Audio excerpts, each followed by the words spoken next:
Python has surpassed French in primary schools. This one certainly seems strange. Unbelievably, Python overtook French in 2015 as the most widely used elementary school language. According to stats, 60% of parents would rather want their kids to learn Python than French. This shows that a large number of people understood the value of Python programming. Are you guys ready to learn Python basics today? Hello everyone and welcome to SimpliCode's YouTube channel. I hope you guys are doing well. Today, we'll be taking you through the Python Basics full course. This Python for Beginners full course will cover all the basics of Python. In this video, you will see how and why Python is used today. By the end of this tutorial, you guys will be able to understand and deploy basic projects using Python. But before we begin, let me tell you guys that we have regular updates on programming videos.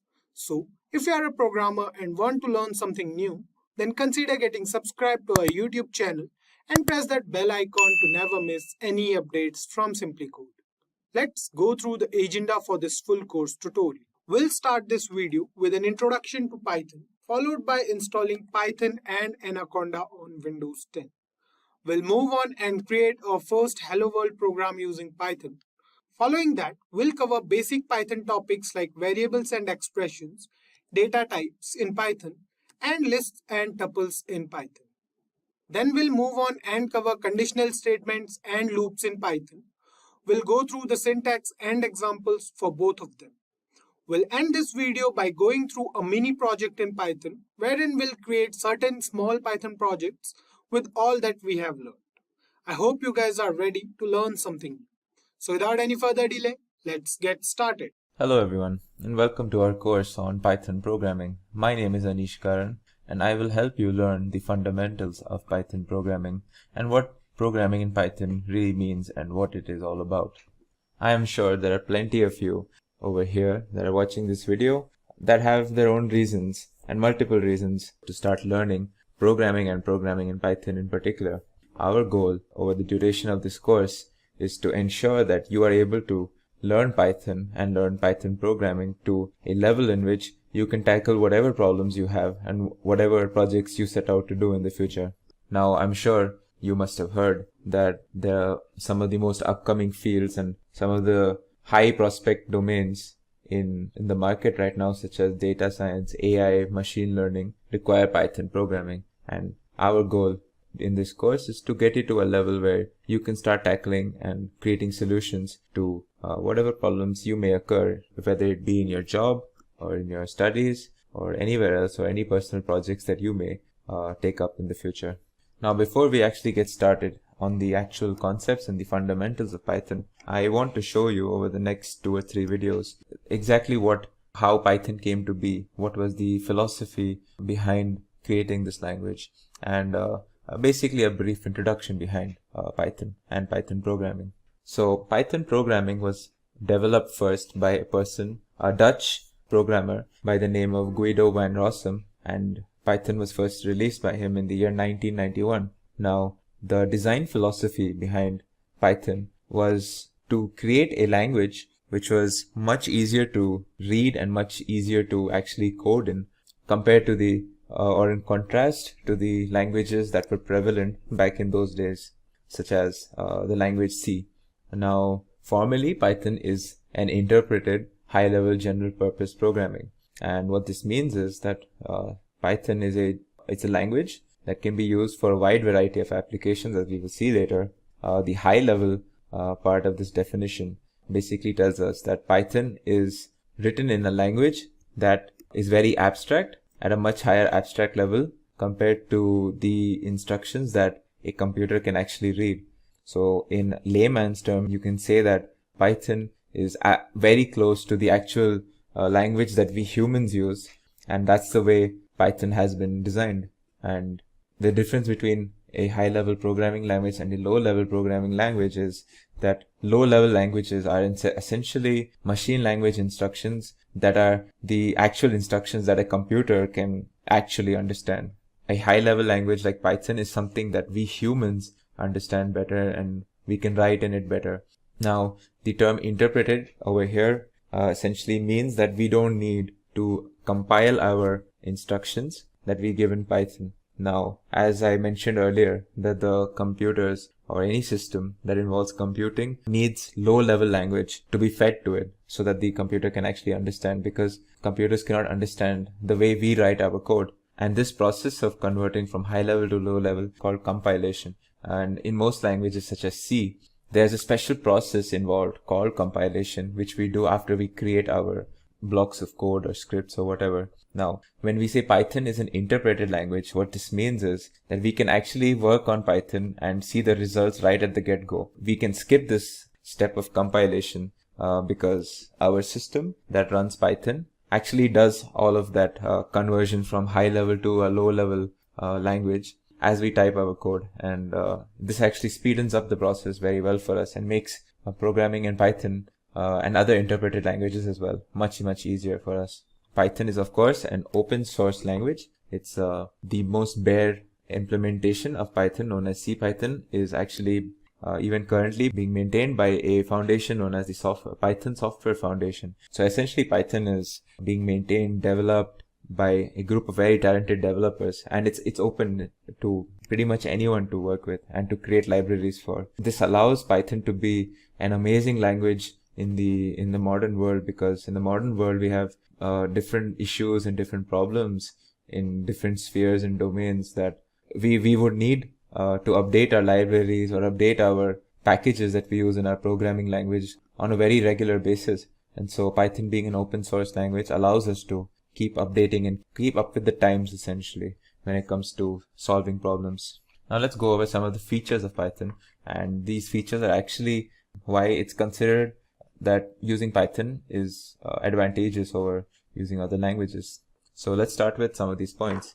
Now, as we mentioned, Python is it's a very readable program. Code readability is very important. It's one of the design philosophies behind this when it was being developed. It's very easy to learn, which is why Python is an entry point for many people that are just beginning to learn programming. And as I mentioned earlier, it's a high-level language. In Python, since Python is open source, as I had already mentioned, so it benefits from all the benefits you get from any open source technology. Now, it's also portable. So what this means is that if we create a code in Python and we create it in a particular system, say on Windows, we don't need to make any changes if we wanted to use the same script or that same piece of code on some other system, say on a Linux system or a Mac system. Python itself comes with a very large standard library. This facilitates us a lot, because we don't need to create our own libraries or modules or have to download very specific libraries. Most of the problems that we do encounter quite commonly can already be solved by the standard libraries that have already been provided by the developers of Python right from the beginning. Now later on during the course, we will encounter what is the meaning of a data structure. A data structure is essentially manipulation of an object of data. And as you will see later, Python has one of the most user-friendly data structures that can be found in any language, especially compared to some of its contemporaries. Now, Python is a dynamically programmed language, and this is very important. And what this means is that in most compiler-based languages, there are certain processes that can only happen during the compilation stage. So what a dynamic programming language does is it takes all those compilation specific tasks and processes, and it does it for us as we actually type the code. So we don't need to waste time or spend extra time to do something that would otherwise be needed to be only done in compilation. We would have to set out specific runtime just for that. So this allows us to create our programs and solutions much faster and allows us to debug much easier. And so it's a very important feature about Python. Now, quickly, I will just go over some of the areas of Python where, areas of or different domains where Python is very heavily implemented. And the first few ones that come to mind are like web development and AI and machine learning. So you have technologies like Django and Flask that are built on top of Python that are used extensively for web development. When it comes to something like artificial intelligence or machine learning, you have distributions such as Anaconda, you have pandas, and many other libraries like SciPy and NumPy that are used extensively to tackle problems in this domain. And similarly, Python finds use in most of the scientific work that goes on nowadays because of, again, some of the libraries that I have already mentioned, such as SciPy. Interestingly, if you are into game development or gaming in general, you would see that Python actually has certain libraries and certain technologies that facilitate game development very, very well. One very popular game, if in case you are into gaming, is a World of Tanks that is built on Python. Some of the other applications are, of course, desktop, creating desktop GUIs, image processing, graphic design applications, and something that is very relevant to me and, of course, you as well, is creation of education programs and training courses. There are many technologies in the environment of Python that were almost designed for the specific purpose of being able to present certain concepts or to be able to teach certain classes. And I can't think of too many programs or too many environments outside of Python that are better to solve these education and training course related problems and situations. Alright, so now that we have, I have covered some of the brief introductory topics around Python, let's talk about what we're going to see in the next video. I'm going to show you how you can install some of these implementations and distributions. I'm going to speak about them. I'm going to speak about the certain libraries and modules that they come with. To install Python on your Windows computer, it's as simple as going to the website python.org and selecting the downloads section. When you do click on downloads, you get redirected to this website this web page that I'm on. Out here, by default it will ask you if you want to download Python 3.9, which is the latest version. But of course, if you, for whatever reason, if you needed a particular version of Python, you can download that as well by just scrolling down and choosing the option that you want. Now, it's important to note that whatever option you choose, of course, I would recommend the latest one, but no matter what option you choose, I would recommend you choose a version of Python 3 point something, because previous versions of Python, namely Python 2.7 and basically every version of Python 2 point something it will not receive any more maintenance and updates because the developers have decided that Python they are trying to shift towards maintaining and updating Python 3 point whatever completely right now. So yeah, let's not delay this any further and let's just download Python 3.9. So once you select the option out here, you'll get an installer.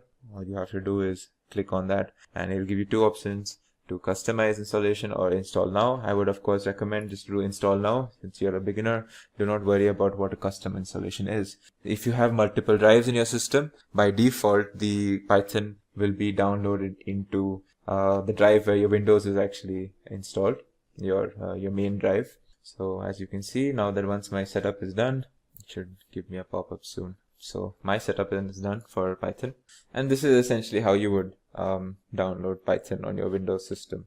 But what if you had Mac OS or if you were using Linux? Well, for Mac, it's actually almost as simple. You just go, if you see out here below this download button, Python option, you get the website asking you, are you looking for Python on a different OS? And it gives you the options of Linux, Mac, and even other OSs. But for Mac, if you wanted, you would just open this tab, and just like the Windows option, you would choose a version and you would choose an installer for that version. So if I wanted, say, Python, the latest one, I would just download this installer and I would install on my Mac system. Now, when it comes to Linux, I cannot show you exactly how you would install it. There are certain commands that you have to execute, but essentially, again, if you would just choose the Linux option out here, it would take you to a page with different installers and essentially packages for Linux systems in specific. What I would recommend to you, if you are a Linux user and you need Python, is to go over to the realpython.com website, and they have a very good essentially instructions on how to install Python. And since I don't have a Linux system, I cannot directly show you how to install Python on Linux. So yeah, if you do have Linux, please head over to this website, and this should be of a lot of help to you. Now, as I had mentioned, you can actually install Python on your mobile devices as well. So if you were, say, an iOS user, you would go to the iOS App Store and download an app called the Pythonista app for iOS. It essentially is like a full-fledged Python environment where you can develop in Python on your iPhone or even iPad. And if you were an Android user, you would go and download an app called the PyDroid 3. There's a free version and a paid version for this app. And of course, the difference between the free and paid is that the paid supports code analysis and code prediction. These are certain details you don't have to worry about right now. And honestly, if I wouldn't worry too much about installing Python on your mobile devices currently, since I am assuming most people would be learning programming in Python on their PCs or laptops. It's as simple. It's actually as simple as downloading just this thing. So if I did a quick Google of Anaconda, so the website that I'm looking for is anaconda.com, and I'm looking at products and I'm looking at individual edition. There are other editions as well, like commercial, team edition. These are for companies usually, or for more professional sort of projects. So of course we are looking at the individual edition, and if you selected this page, you would be taken to this particular web page where it'll ask you if you want to download. And again, there are options depending on which machine you're using. If you're using a Linux, you would choose one of these two. If you are using Mac OS, you would use one of these two. And since I am a Windows user and I have a 64-bit system, this is the option I would use. So again, it will first download an installer for you. And as you can see, my installer has been downloaded. So upon opening it, it will open up this installation thing. You can just click next on most of these. Again, if you want to specify your destination folder, you can change it here. Mine will be with a default folder in the C drive, and you can leave this unticked. You can change these options much later. So this is how you install Anaconda on Windows, and it's pretty much the same on other systems as well. Now once it's done, I will show you what are some of the things that Anaconda contains that are not there if you installed Python like the way I had shown you earlier, just the bare bones Python implementation. So as you can see here, my installation is actually complete, and now I will open Anaconda and I'll show you how you can actually use this Anaconda. So if I search for Anaconda in my system, I would look for something called Anaconda Navigator to actually get started with this. And when I open that, it should open something like this. So this is what opens when you click on the Anaconda Navigator. And as you can see, there are a bunch of applications. You don't need to worry about what these mean right now. Just understand that this is essentially a bundle of different applications and technologies that come along with just the normal installation of Python that you get when you install Anaconda Navigator. Now that we have actually tackled where we've seen how to install, and I'm hoping and I would recommend definitely that everyone is watching this video installs Anaconda and not just the normal Python installation or implementation statement saying hello world. So in Python, this is how you would go about it, or this is the syntax you would use to create this statement. Alright, now where it is very important when you are saving your Python program that you use the .py prefix. So if I were to save this, I can choose whatever folder. I am going to choose, this folder seems fine. So now I give the file name over here as, say, I want to keep it as test. I need to prefix this with .py, and this tells any sort of interpreter, or anytime we need to read the script, to know that it's a Python script, we need to add a .py. Otherwise, it will not be treated as a Python script. It will be treated as some normal document sort of a thing. So now that I have stored it as .py, I have created my first Python script. Now, obviously, the next question is I need to see what happens when I execute this line, when I run this script, essentially. So to see that, there are multiple ways. The first way that I will show you is a command line method, which is obviously, again, before we get into it, it's not something that I will be using to teach you. It's not something I would recommend you to immediately start using. But for the sake of showing, I will show you how to execute a script in command line. Well, to do this, you go, since I have installed Anaconda in my system and I will be using Anaconda to work in Python, what I will look for is something called the Anaconda prompt. As you can see, this is the option that I get, Anaconda prompt.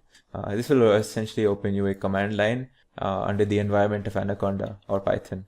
So in this, now I'm already in the folder, I believe, that had my script. So how do I call this script, or how do I run this script? Well, the command is python space the name of my file, which was test. Of course, the prefix is very important, so I enter test.py. If this was in a different folder, you would have to change your folders in command line, which is again something that I might show you later. But since my file is already in the folder that I am in my command line, I would just have to enter this command right now. So if I execute this, as you can see, it's given me an output of hello world, which is what I wanted. I wanted it to print this these two words.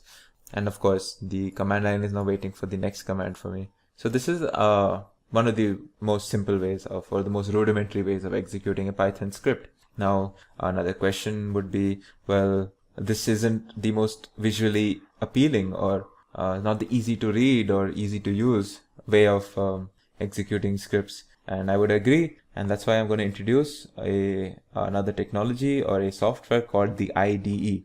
So the IDE in Python or in any programming language stands for Integrated Development Environment. It's essentially a software that not only allows us to run scripts, but it allows us to create the scripts, it allows us to debug, it allows us to see outputs, it allows us to see intermediary outputs, it allows us to do a wide variety of tools and tasks, and it comes with a bunch of robust features to enhance our Python programming experience. So let's see. So I will show you an IDE called Spider, which comes bundled along with the Anaconda distribution that I had mentioned earlier. So if I open the Anaconda Navigator, as you can see, the Anaconda Navigator shows me a bunch of technologies and options, and I'm looking for something called the Spider IDE, which is over here. As you can see here, it's a scientific Python development environment.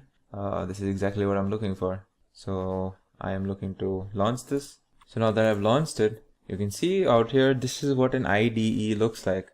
Now this looks very sophisticated, and almost any IDE is a wonderful software where you can create your code, you can debug your code, you can check the results, you can make adjustments, changes, and you can do a wide variety of tasks and functions with relation to your programming. So this is the Spider IDE in particular, and this is how it looks. Don't worry about the exact details. Just know that on this left-hand pane is our current script that is open out here, and out here we will get the results in this is what we call a console essentially. So now that we have already created our script in Notepad++, and I want to open that script and I want to see how the result of that script would look in an IDE. So let's just open it so we can browse for our file. And as I had named it test, this is the file over here. I open this, and as you can see out here in the left hand pane, my script has opened, and the command that I had given or had written is out over here. Now if I want to run this application, I press this green button, and as you can see, the result of my execution essentially is over here. It's in slightly small font, but as you can see over here, it says hello world. And the next line is essentially it's waiting for me to do another execution of the script, and then it will give me new results. So let's actually give the system new results. So now that I have printed something called hello world, let's change what's written over here. Let's say I will perform basic maths. All right, and then let's actually perform the basic maths. Again, don't worry about the details, the syntax, what I'm exactly doing. These are things that we will actually cover in upcoming videos and modules. So let's create a variable called a. Let's store a number 3. Let's create a variable b, store a number 5. All right. Let's create another variable c, which will store the result of what's in a and b, in the addition of a and b. All right.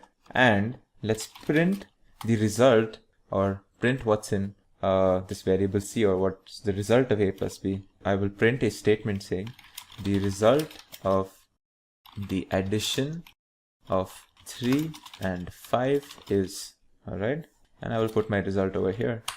As you can see, I should get the result in this pane. So let's execute this, and you can see my first line is executed saying I will perform basic maths, and the next line says the result of the addition of 3 and 5 is 8. So in this script, what I've done is I performed 2 print statements, and I've performed a basic expression, some variable assignments. All of these things we will be doing later. This is what I'm essentially trying to show you is that IDEs are a very convenient way of not only creating the scripts but actually seeing the results and then making adjustments as well. We can create a completely new script. We don't need to create a script from some special file or text editor. I can just create a new file here, and this is my new script essentially. So I can start working on with this new script right over here from the get-go. So IDEs are very powerful. Spider IDE comes bundled with Anaconda. There are other IDEs such as the idle IDE. It stands for indicated development and learning environment. So the idle IDE comes as part of the basic Python implementation that I had shown you in the previous video, where if you just installed a basic Python implementation, it would come along with a basic IDE known as IDLE, or Integrated Development and Learning Environment. But of course, since we are using Python, and that is what I would recommend, it comes with a more robust IDE called Spider, which is actually very, very helpful for scientific and numeric applications, and was designed specifically with that in mind. Now, this is not the only way we can actually work with Python. There's another very interesting and a very educative method of creating Python, let's say Python programs. And it's something that I will be using extensively throughout this course to explain different concepts. So this technology is called, or this software is called notebooks. Now, before I get into the details, I will just open a basic notebook. So the notebook that comes as part of Anaconda is called the Jupyter notebook. And when I open or when I launch the Jupyter notebook, this is what I get. Now, a very important feature or a feature of notebooks is that notebooks are a web browser or a web-based application. So it's not something that you can use if you are offline or disconnected. Basically, if you're disconnected from the internet, it is something for which you would need an active internet connection. However, it is way more robust, and it has very, very good properties that allow it to be used in education or for presentations and such. So as you can see, this is my Jupyter notebook. These are a bunch of folders. You don't need to worry about what these are right now. I will show you how to create a fresh notebook. So if you go here, you go to new and you select under notebook the Python 3 option. It will open your first notebook. As you can see, this line is essentially waiting for me to enter some sort of a command or a statement that I would give in a normal Python thing. Now, if you would have noticed until now, everything that we were doing involved us creating a script, which was the whole series of commands and functions. So if I go back to my Spider IDE, as you can see, like this is a whole script, and this script contains multiple different tasks and functions that are individually being performed. So this is a separate print function. This is a separate addition, another separate print function. And for longer programs or larger programs, you'll have multiple different tasks being done. And if you were using a script, you can only see the result of something like this by executing the whole thing at once. You cannot see exactly what is the result of just this print statement or just this. It's not typically what an IDE is used for. And this is where notebooks come in super handy. If I had to break down my previous script essentially, where I first did a print statement, where I said some random thing, say hello. Yeah. So if I execute this particular line, you can see it gives me the result. Now I want to do what is 5 plus 3. It should give me the result over here, 8. Now the next, another part of your program might be storing 5 and 3 into variables. So I can do this and I can do this. So now this line will store the variables. Now I want to do the addition of what is 5 plus 3, but I want to use the variables.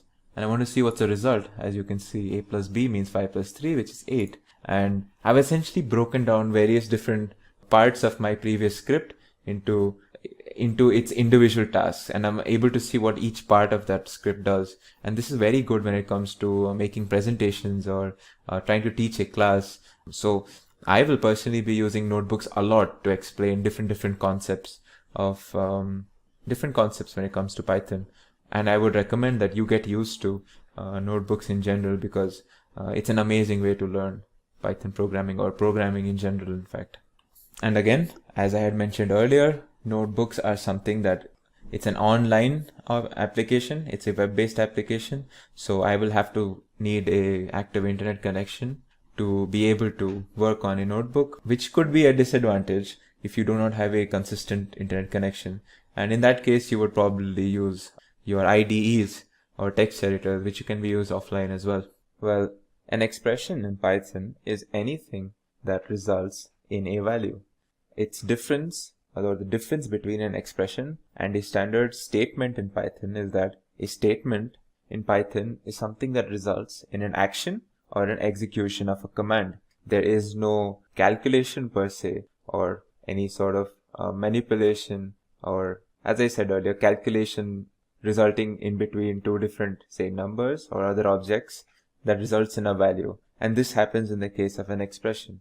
So for example, if I were to add two numbers, say 5 plus 10, this is an expression where two objects, 5 and 10, are being added, and a result is being given to me, which is 15. Now let's see an example of a statement. Well, a statement could be something like a print statement. So when I ask Python to print something for me, it's not calculating anything, it's not evaluating anything, it's simply performing an action that I have, or a command that I have given the system, which is to print whatever I have entered over here, as you can see. So this is a statement. Similarly, there are another type of statement known as assignment statements, which we will learn actually right in the next section. Well, let's move on to variables right now. Now, earlier, you might have learned about objects in Python. So objects are essentially data that we can work with or manipulate in Python. Now, variables are a place to store these different objects. Usually, it's much easier to store objects in Python instead of using the objects explicitly themselves, because objects may be very complicated, whereas variables are very simple to use and very simply are named in a very simple manner so that we can use them quite often in our programs. Now, it's important to note that in Python, we do not have to explicitly declare or define a variable to create them. In fact, variables are created in the same statement where we assign some object to that variable. In Python, the assignment of variables happens using the assignment operator, which is the equals to sign. So if I wanted to assign a number, say 100, to a variable, say b, well, it would be as simple as doing this. Now, anytime I want to know what is stored in b, I just have to enter b, and I will get the value that is stored in it. And we can store different types of objects inside any variable. Let's say I want to store this particular word in the form of a string. Now this is stored in x, and if I want to know what is in x, I can just see what is here, and it's a string hello, which I had stored earlier. Now it's very important that we follow certain naming rules when it comes to naming our variables in Python, or else we may be thrown errors, or we might get some problems in our program. So the first rule is that you cannot start your variable name with a number. So if I were to give a variable name like 4num is equal to something, say the same string hello, this would be an illegal variable name, and I will get an error when I try this. So if I were to choose in num4 is equal to hello, this would be perfectly fine. I won't get an error. The second rule is we are not allowed to use any non-alphanumeric characters except the underscore character while naming our variable. So for example, if I were to name my variable num underscore 4 and I said random, some random string, this is perfectly fine. However, if I changed num underscore 4 to num hyphen 4, this will throw me an error, as you can see over here. Next, the third rule is that variable names are case sensitive. So if I have a variable called num, or say num, if this was one of my variables and I stored, say, the value 50, this is not the same as me writing num all in capitals and say storing some other value 60. These are two different variables. So it's very important that when you name your variables, you are aware of what case you are writing them in, because Python variables are case sensitive. Now the final and probably one of the most important rules in Python is that you're not allowed to use what we call reserve words in Python. Now Python has a bunch of reserved words. These words essentially are performed, or they are used to perform certain special functions and are used as identifiers for certain special functions in Python that have a special purpose. Like that particular word has a special purpose within the Python programming language, and we cannot use them to name our variables. So a list of them, as you can see over here, some of them are like false, def, if, del, raise, and there are around 33 of them. And sometimes some of these words are taken out, sometimes there are more words added as Python gets updated. Now let's move on to a concept where we try to really understand what do we mean by storing data inside a variable. Now when I say that we are storing something inside a variable, you get an image or you get an idea in your head that this variable is like a container where we store or we put a particular object inside it. So does this mean that variables have a place in the memory? Are they also an object that is placed in the memory where we can put other objects inside of? Well, I'll show you an example where this idea is kind of disproven, or where I'll show you that the idea of variable is kind of different than what we understand by storing something inside a variable. Now, let's say I'm storing the same object. I will take this object as some random number, let's say 100, and I'm going to store it into two different variables. So I take x is equal to 100 over here, and in the next line I will store 100 in y as well. Now, if variables were objects that we placed in our system, then x and y should have two different IDs. But let's see what happens when I check the ID of x and the ID of y. They should be different in case variables were their own objects. However, as you can see, the ID of x and the ID of y are exactly the same. So, well, obviously we know that two different objects in Python cannot have the same ID. So what does this mean when it comes to the nature of a variable?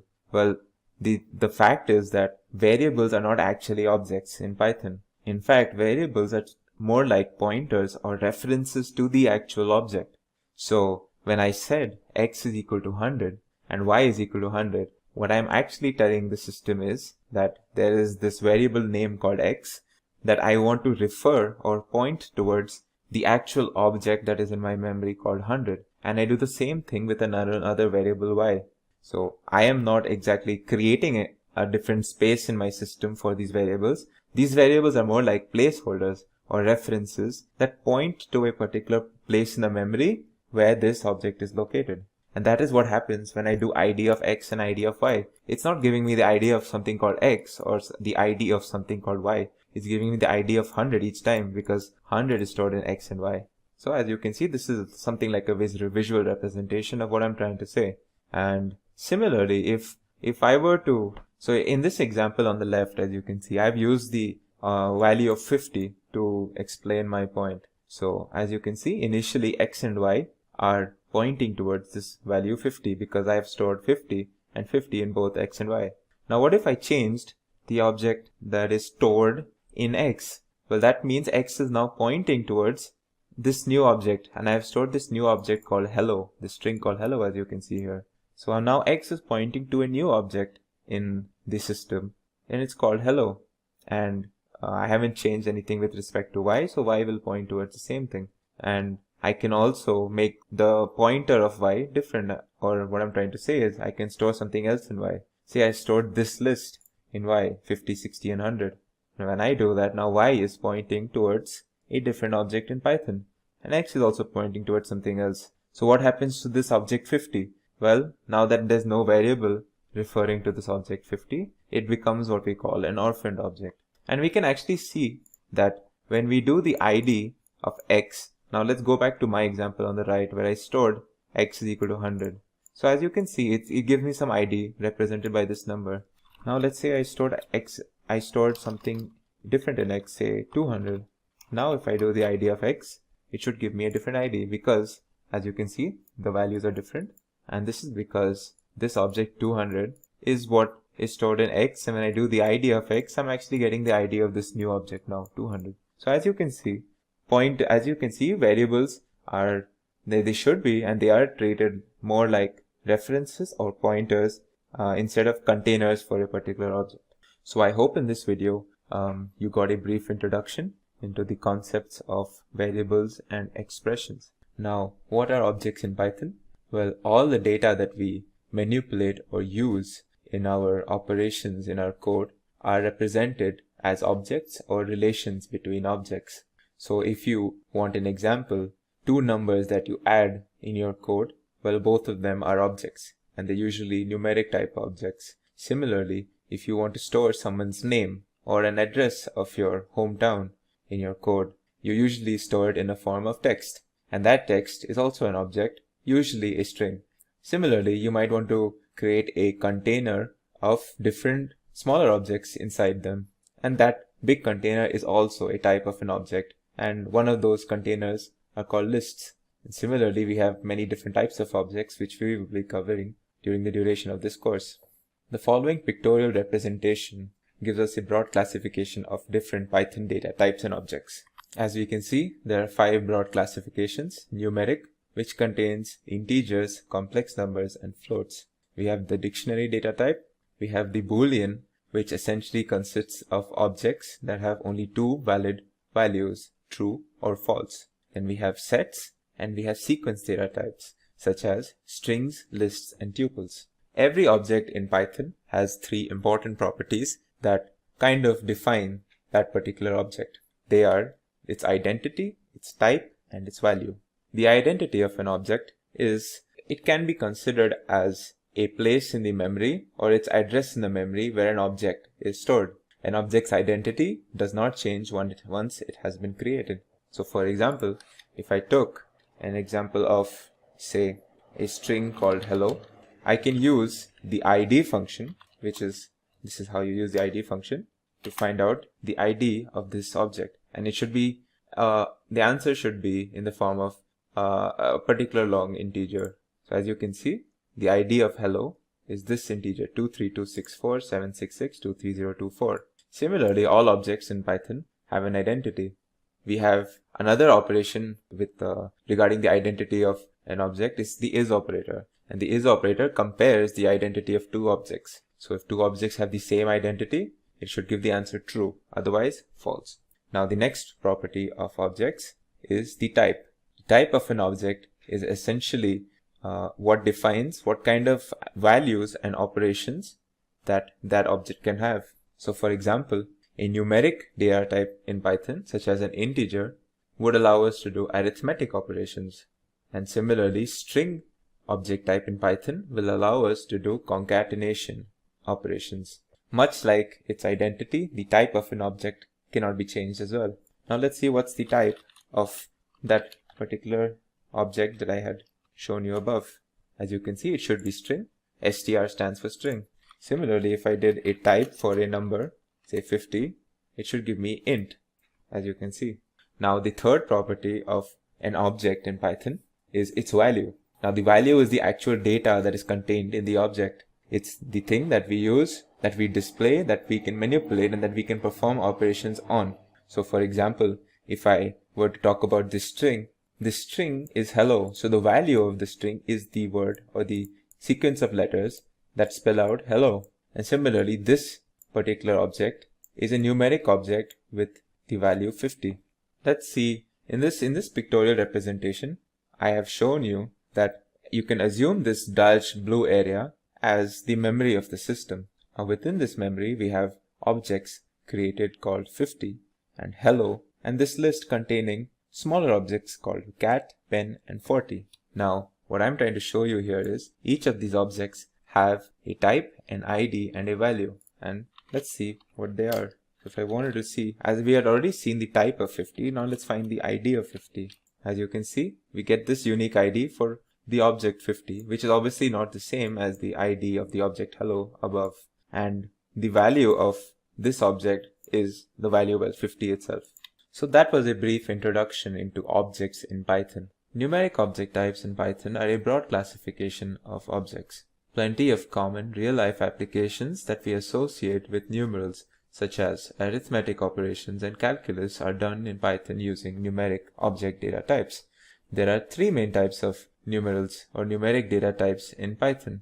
They are integers, float, and complex. Integers, as the name suggests, represent all integer values in Python. These can be such as 100, -3, to 305, and so on. Floats are used to represent numerals that contain decimal points, such as 100.3, 3.9, 4.8, -6.8, and so on.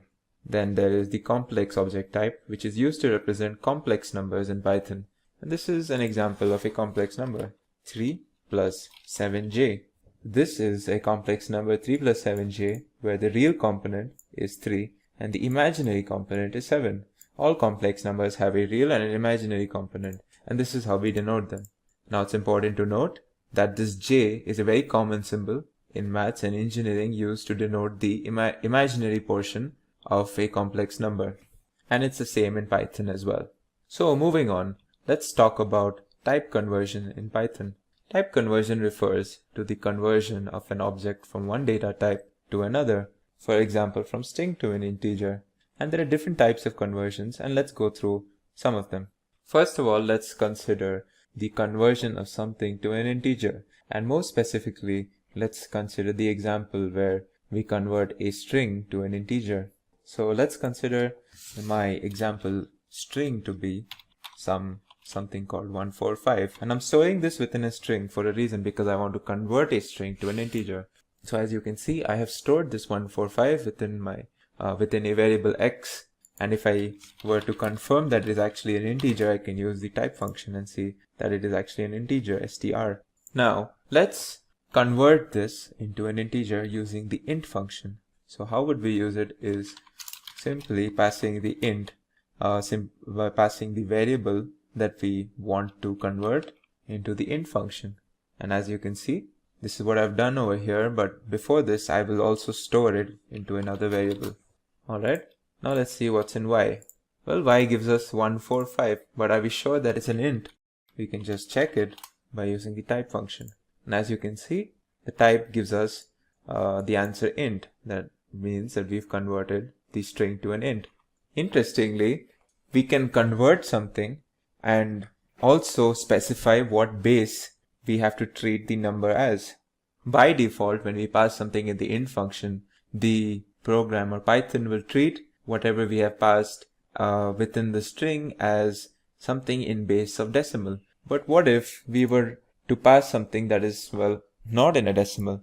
Well, we could do it like this. Now let's store y, and in y let's do this, and I will show you what this means. X, and I will give a comma and 8.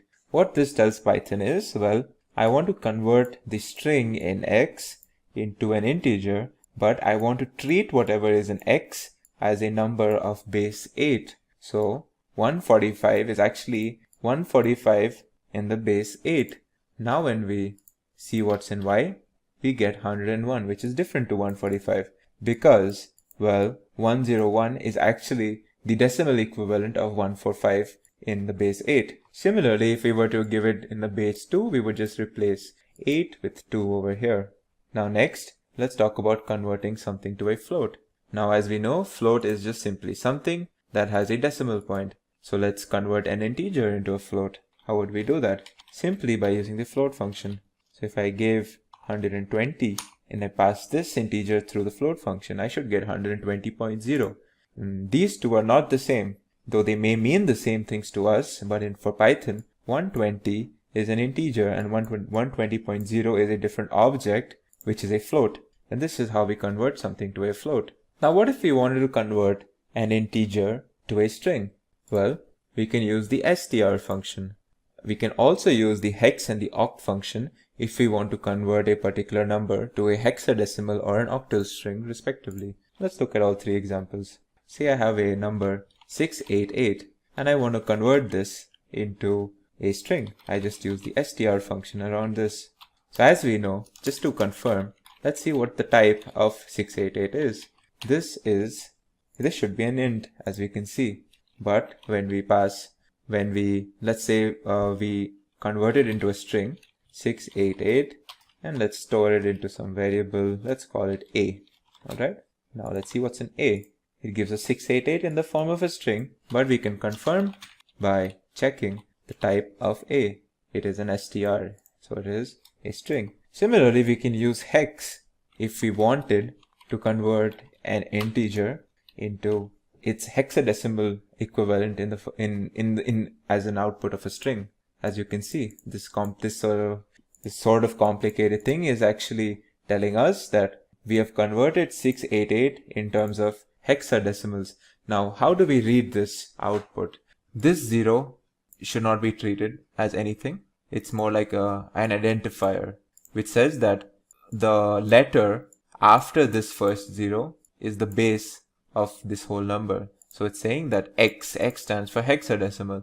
So it's saying that 2B0 is to be treated as a hexadecimal number. And if you did basic maths, you would find that the decimal equivalent of 2B0 is 688. Similarly, if I did oct, if I use the oct function for 688, it will give me the result something like this. So again, how to read this? The first 0 is to be treated as an identifier and not part of the number. What it's saying is the letter after the first or after this 0 is the base of the number following these two characters. So as you can see, what's this saying is that this whole number is an oct represented by this letter O, and the number itself that we are dealing with is 1260. And 1260 in octal system is the equivalent of 688 in the decimal system. So this is how we've converted an integer into a hexadecimal or an octal string. Now, what if we wanted to convert two numeric objects into a complex data object? Well, for that we can use the complex function, as you can see here. If I passed complex 5 and say something like 3.1, let's see what this gives us. As you can see, it gives us a complex object where our real part is 5 and our imaginary part is 3.1. So what this does is essentially you pass two numbers. The first one is the real component and the second is the imaginary component. It combines to give you a complex number, as you can see here. Now let's look at some other type conversions. The next type we will be talking about is converting something to a tuple or a set or a list. So what if I wanted to convert a string into a tuple? I will use the tuple function, and as you can see over here. So let's say I have a string called random. Let's call it random. Alright. Now if I want to convert this to a tuple, I will use the tuple function, as you can see over here. The output will give me tuples where each individual component of this tuple are the individual components or the individual characters of my string random. Similarly, if I wanted to convert the string to a list, I would use the list function. And this will give me a list of the individual characters of the word or the string random. And I could do the same thing with the set function to create a set of individual characters of the string random, as you can see here. So yeah, these were some of the basic Python type conversions that I have shown you. As we learn about more complex data types and different object types in Python, we will learn different type conversions and functions associated with them. Strings are an object type in Python used to store textual data. This textual data could be something like, for example, someone's name. It could be an address of a place, or it could be something like a word or a sentence. Now, strings in Python are an object type that is actually a subtype of a broader classification of objects called sequences. Sequences are objects in Python which contain components placed one after the other, where each component is given what we call an index, a numeric index. This numeric index identifies the component in the sequence and is positioned within the sequence. Now, since Python is a zero-index based language, the first object of any sequence is always index 0. The second is index 1, the third is index 2, and so on. Now let's move on to defining strings. How do we define them? Well, strings are defined using what we call delimiters, and delimiters occur in pairs, an opening and a closing delimiter. In Python, these delimiters are pairs of single or double quotes. So for example, if I were to use single quotes to define a string, I would do it like this. This is a string. As you can see, this is a string is printed over here. This is delimited using single quotes. Similarly, if I were to define a string using double quotes. It's as simple as doing this. This is also as you can see. Now a valid question arises. What if I wanted to include a single quote within my string? Well, if I tried to, let's see what happens if I try to print a statement with a single quote naturally inside it. So say I'm saying it's my birthday. Alright, let's see what happens if I try to print this statement. It says invalid syntax. And this is because, as I had mentioned, in Python, single quotes and double quotes are delimiters. So they have a special function in Python, and we cannot simply just use them within a string because Python will treat them specially for a special purpose. So what Python will do is it will pair this and this delimiters or single quotes and say, okay, this looks like a string to me. And it's not going to understand the rest of this. And then it will find a random single quote and it won't find its pair, and it will basically throw us an error because of this. So one way or one workaround to introduce single quotes into a string is simply to delimit our string itself using the other type of delimiter or double quotes. So if I want to include a single quote, I will close my string using double quotes. So if I did this instead of what I had done earlier, this is a perfectly valid and legal way of defining my string. And I would do the opposite if I had to introduce, say, double quotes within my string. I would use single quotes to close it.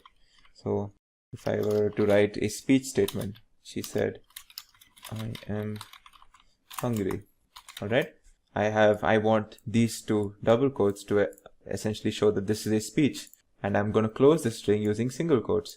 And this is a valid way of doing it. As you can see, my string has these two double quotes. Now, I had mentioned that strings are sequences. Well, let's describe how are they sequences. So first of all sequences in Python are essentially a sequence of smaller objects that form the sequence, right? So let's try to understand like how are strings to be treated as sequences. Some sequences that we will learn later are like lists or tuples. And in all sequences, we can retrieve any particular object or component in that sequence using its index. And how do we use indexes in Python? Well, we enclose a numeric index within square brackets. Now let's see what I'm trying to talk about by this example. Now say I'm storing a particular string called, say, random within, now my variable name here is test, and I'm storing the string random within it. Alright? And this is a way of retrieving a particular index from test. I write the variable name and then next to it I put the square brackets. Now I'm supposed to put a numeral within the square brackets to tell Python like what particular index I'm looking for. So let's try 0.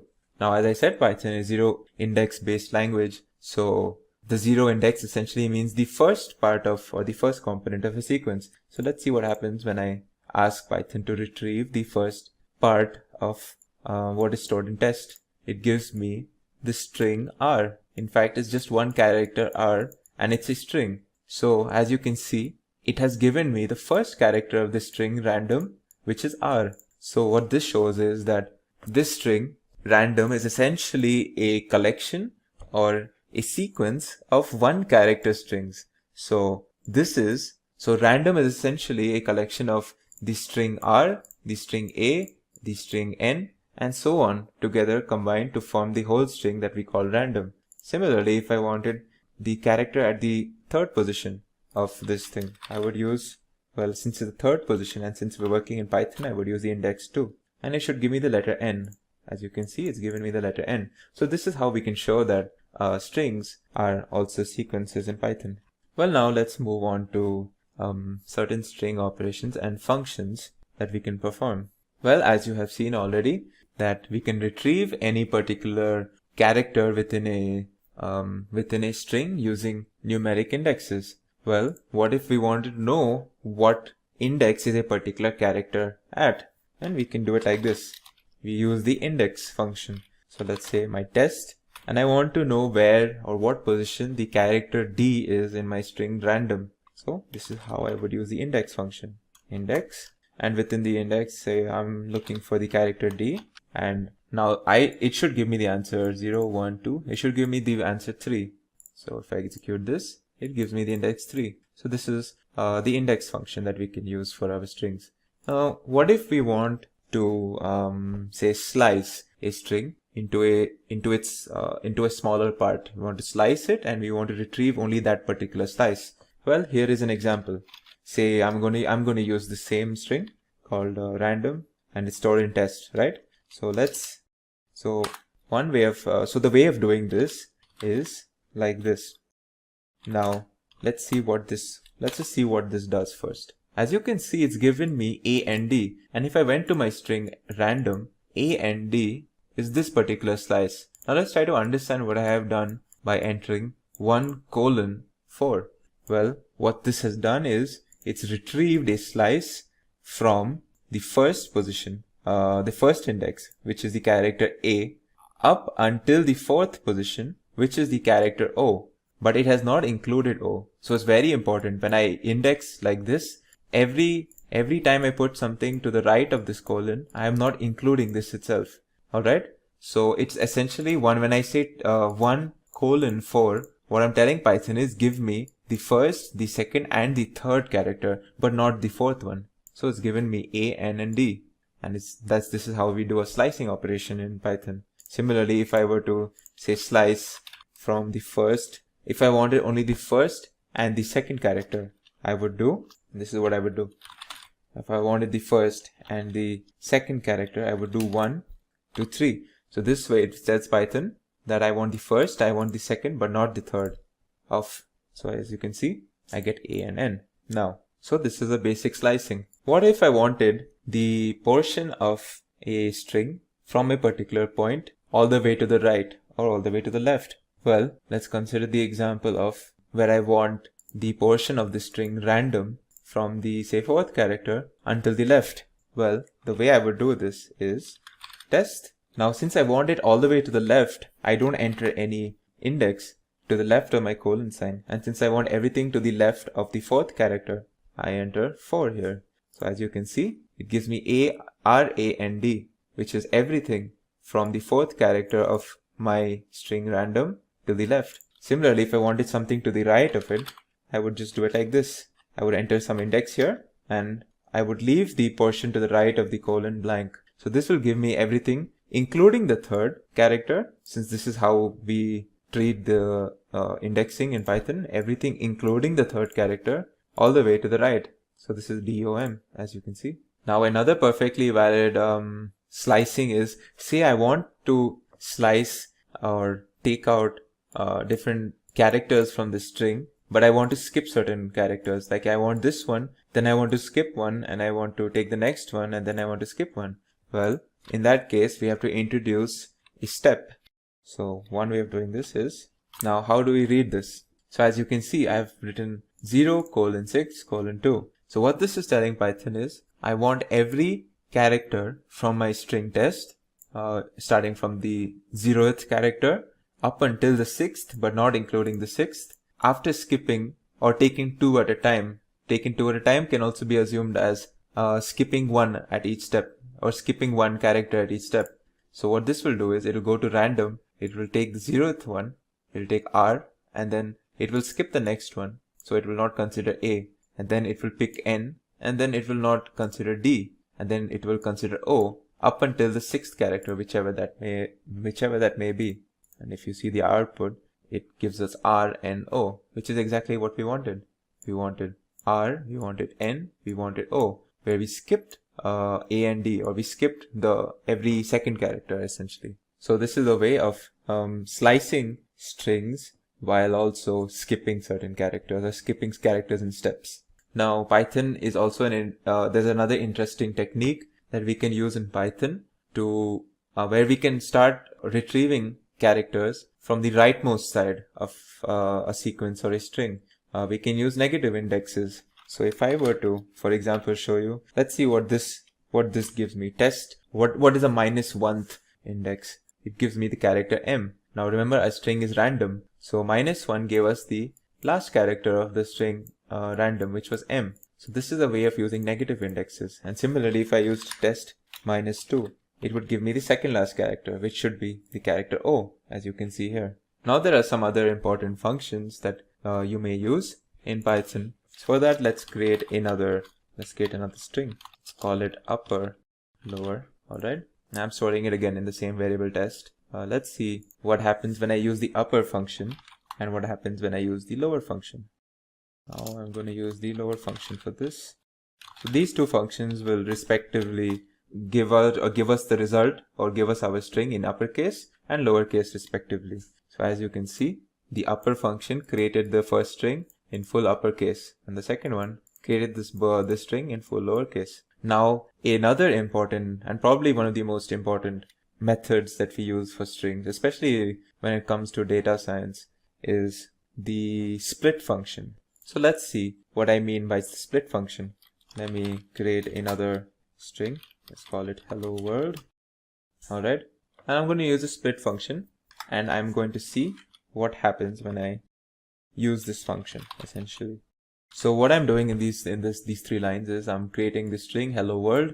I am storing it in test and then I am using the split function on the test, and whatever result I get, I'm storing another variable called sliced, and then I'm just going to show you what is in sliced. As you can see, what's happened to the string hello world is that I have broken it into its components, or its component words, if that makes any sense, into hello and world, and I've stored both of these into what we call a list. Now you might ask, well, how does Python know that it has to separate at a blank space? Well, the split function by default will break up a string at its blank spaces. But if we wanted, we could break it up using or at every comma. So for example, if I wrote hello world using comma, and if I put a comma inside over here, and now if I try to execute this, like for example, I'm going to look for commas in the string and then I'm going to try to split it. As you can see, there's no splitting happening. I have one list with my original string itself because it's not found a comma. What if I introduced a comma over here? Now let's see what happens. As you can see, the splitting has happened. It's found this comma and it's caused a split between hello and world. Similarly, if I, in my string, if I put a comma again and I put something else, it should give me the split over there again. So we can define our split using whatever we put in between these circle brackets after the split function. It's just important to note that by default, if in case we do not enter anything over here, it will use blank spaces to do the splitting. Another very important operation and very common operation in strings is what we call concatenation. So if I have two strings first and say another string second, and I want to join these together, well, the operator I would use to do this is called the plus symbol. This is the concatenating operator when it comes to strings. So what is the result of this? Let's see. Let's print this out. Let's print this whole thing and let's see what is the result. As you can see, what this has done is it has combined the string first and the string second into one string called first second. So this is the concatenation operator. Now finally, the last topic in this lesson is the topic of escape sequences. Now escape sequences are special commands that tell Python to either suppress special meaning of some character or symbol in a string, or give some special meaning to an otherwise ordinary character in a string. So let's look at the first example. Now remember earlier in this video where I was telling you like what is the way of writing, or how do we introduce single quotes or double quotes into a string, and I had told you the trick. If I want to use a single quote in my string, I just close it using double quotes, or if I want to use a double quote, I close it using single. Well, another way of doing this is using what we call an escape sequence. And an escape sequence in Python is the backslash character. Alright, so let's see what happens when I use the backslash character where I want to introduce my single quote. So if I use my previous example where I wanted to introduce a single quote and say I'm going to close it using single quotes as well. So I'm going to go back to my error example, so as to speak. Now this would throw me an error, right? As you can see, it has thrown me an error. So what if I used the escape sequence that I mentioned? The escape sequence is just backslash character. Now this is the point of the string where I want my single quote. So I introduce a backslash. Now I have my single quote and I continue writing the rest of my statement. Let's close the string. Now will this work? As you can see, this has worked. So what this has done is this backslash character has told Python to not treat this special character or the single quote treat it specially and let it be as a part of the string. So as you can see, that's what's happened here. Now, the next case, or the other use case of escape sequences, is when we want to give a particular character that is otherwise just ordinary some special meaning. So let's take the example of the character T and the character N. We use the character T to introduce tab space, and we use the character N to introduce what we call line break. Well, let's see by an example. So normally the character T has no special function. So the character T within a string will just be outputted as the character T itself. However, as you can see here, I'm going to introduce a backslash before this character T. Let's see what it does. It introduces this thing that we call a tab space, which is a larger than normal space. Similarly, if I were to use the \n combination, this would introduce what we call a line break. And if you were to see the output of this, you can see at the point of the string where I have this combination of \n, a line break has occurred. So there are plenty of other escape sequences that you may choose to learn, and these are just two of the probably the most common ones that I used. So yeah, this was an introduction into strings in Python. Starting off with lists. Lists are a collection of ordered, arbitrary objects that are similar to what we call an array in other programming languages, but lists are way more flexible when it comes to Python. Python lists are a type of sequence, and you might have seen what a sequence is when we were learning about strings. And much like in sequences or any other sequence, list objects are assigned a numerical index, and whenever we want to manipulate an object in a list, we use its respective index. How do we define lists? The lists are defined using square brackets. So this is a simple way, or a simple list that I have just created and assigned to a variable a. Let's talk about some of the features of Python lists. Python lists are ordered, and what this means is that even if two lists contain the exact same elements, if the elements are placed in a different order, the two lists are actually unique and different. And I can check that over here. I have created a list 1, 2, and 3, and say if I create another list 2 and 1 and 3, the same elements but in different order, I will use the is function to check whether these two lists are the same. And if they are the same, when I use the is function, it should give me the value or the answer true. And if they are not the same, it should give me the value false. And as you can see, I get the value false because even though I have two lists with the same elements, they are in different orders. And so they are different. And that's what we mean by lists are ordered. The next property for lists are that they can be manipulated using their indexes, or the elements and the objects inside a list can be manipulated using the indexes. And we will see that in the section where I show you list operations. The next property is lists are mutable. What this means is that once we create a list object, we can actually make changes and modify them without having to create a new list object. The next property is that lists are dynamic. And what this means is that as we are making or as we are programming, we can actually make changes to an already created list as we are programming without having to go through a compilation stage. So if we had to say increase or we had to add certain elements to an already created list, that original list grows in size to accommodate for these new elements. The next property is that lists can contain any arbitrary objects. So if I created a list right now where, say, if I want to store some numbers, say some floating point numbers now, and I can put strings as well into my list. All of these are valid when it comes to objects that can be put inside a list. We have no such restrictions, so we can put any arbitrary objects inside our list.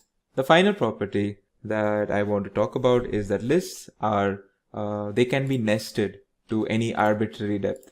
What this means is that I can put a list within a list, and I can keep nesting it essentially by putting as many lists I want within my list, and I'm only essentially restricted by my system's memory.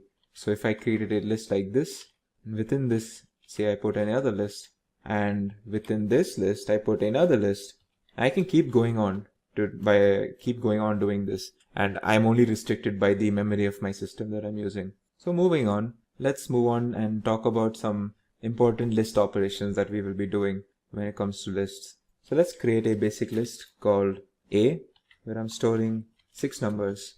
So now say if I wanted to retrieve a particular element, say if I wanted to find out what's on the index 3, this is how I would do it.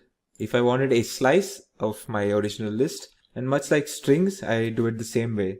So what this does is, it tells Python that I want all the elements of list A from index 1 to index 4, but not including index 4. So it will give me 1, 2, and 3 index objects. So it should give me 2, 3, and 4 in this case. As you can see here, 2, 3, and 4. I can do the same thing by considering elements, say 2 at a time. If I wanted to consider elements or consider every second element, what I would do is this syntax. I would use this syntax. And when I give this command to Python, what it understands is I want every element from A, from index 1 to index 4, but not including index 4. But I am going to consider 2 every second element essentially. So what it will do is it will go here, and then it will skip one, and then go here, and then skip one. And that's essentially what we call slicing by using strides. So I'm taking strides. I'm not considering elements consecutively, but I'm skipping certain elements in between. If I wanted to consider every third element, I would change this to 3. And fourth element, I would change this to 4. Alright. So let's see what happens when I take every second element. It should give me, it will consider, say, from 1 to index 3, right? So it should consider essentially this section. But since it's going to skip 1, it's going to consider this, skip this, and then consider this. It should give me 2 and 4. As you can see, it has given me 2 and 4. And like in other sequences, we can use negative indexes as well. Negative indexing essentially starts looking from the right hand side of the list. So when I say A minus 1, it's essentially looking at the last element of the list. So it gives me the 6th or the last element, which is the object 6. If I did A minus 2, it gives me the second last element. Similarly, another neat trick that we can use for sequences is the following syntax, : and we give a -1. What this tells the system is I want the list A, but with all the elements reversed. So as you can see, I get my list A, but the elements have been reversed right now. Let's move on to concatenation and replication. Well, concatenation, much like in strings, is done by using the plus sign. So as we know, on either side of the plus sign should be 2 similar objects. So if I'm doing A plus something, A being a list, on the other side it should be a list as well. So let's add a list like this. Now let's see what's in A. As you can see, my original list has 7, 8, 9 added to it. And I can also add things to the beginning of a list similarly. So if I wanted to add, say, 0, at the beginning of a list, I just do it like this. And I get the element 0 added to it. It's very important to note that I actually added 0 within a list, because if I did 0 like this, it will throw me an error, because like this 0 is just an int object and it's not a list.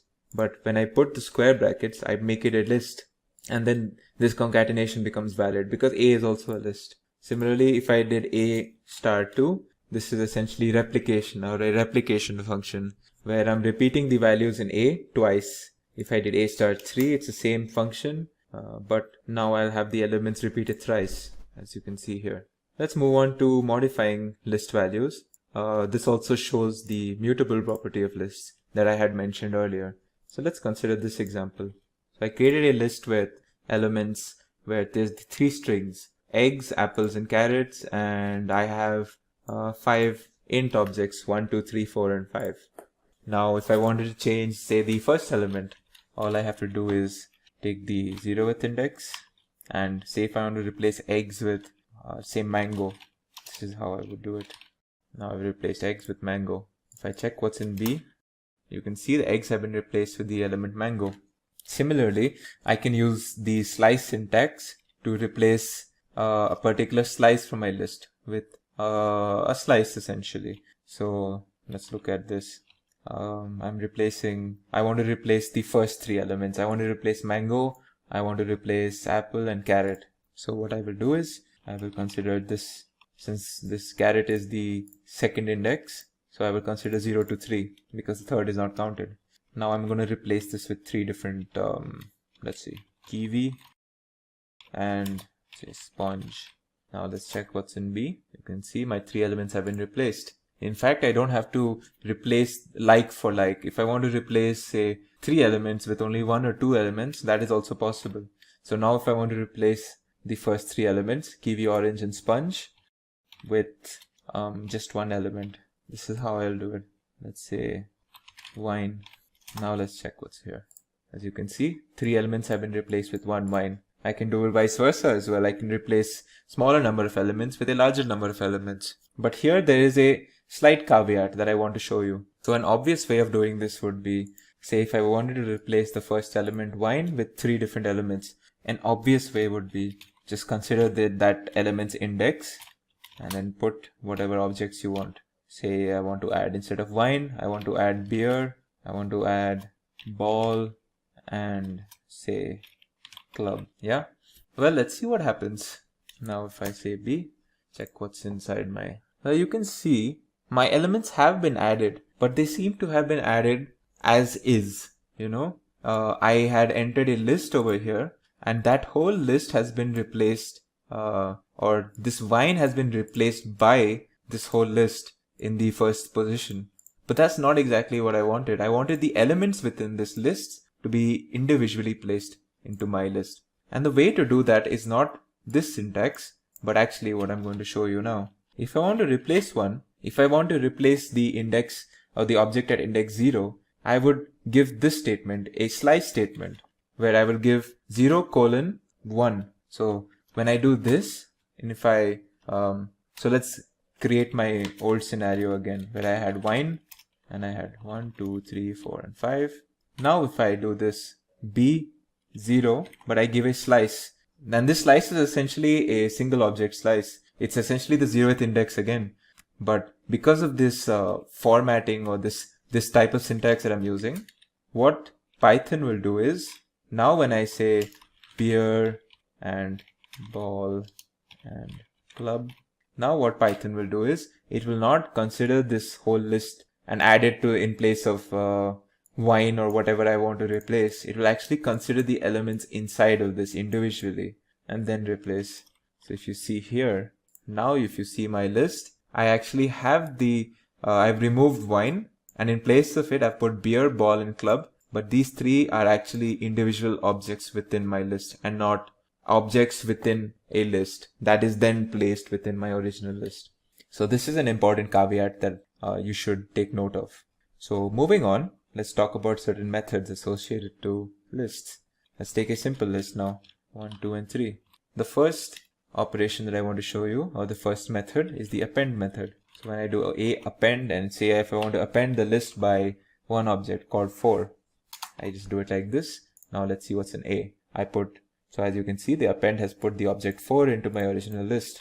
Now say if I wanted to append 3 different objects, I want to append 5, 6, and 7 now. Let's see what append function does.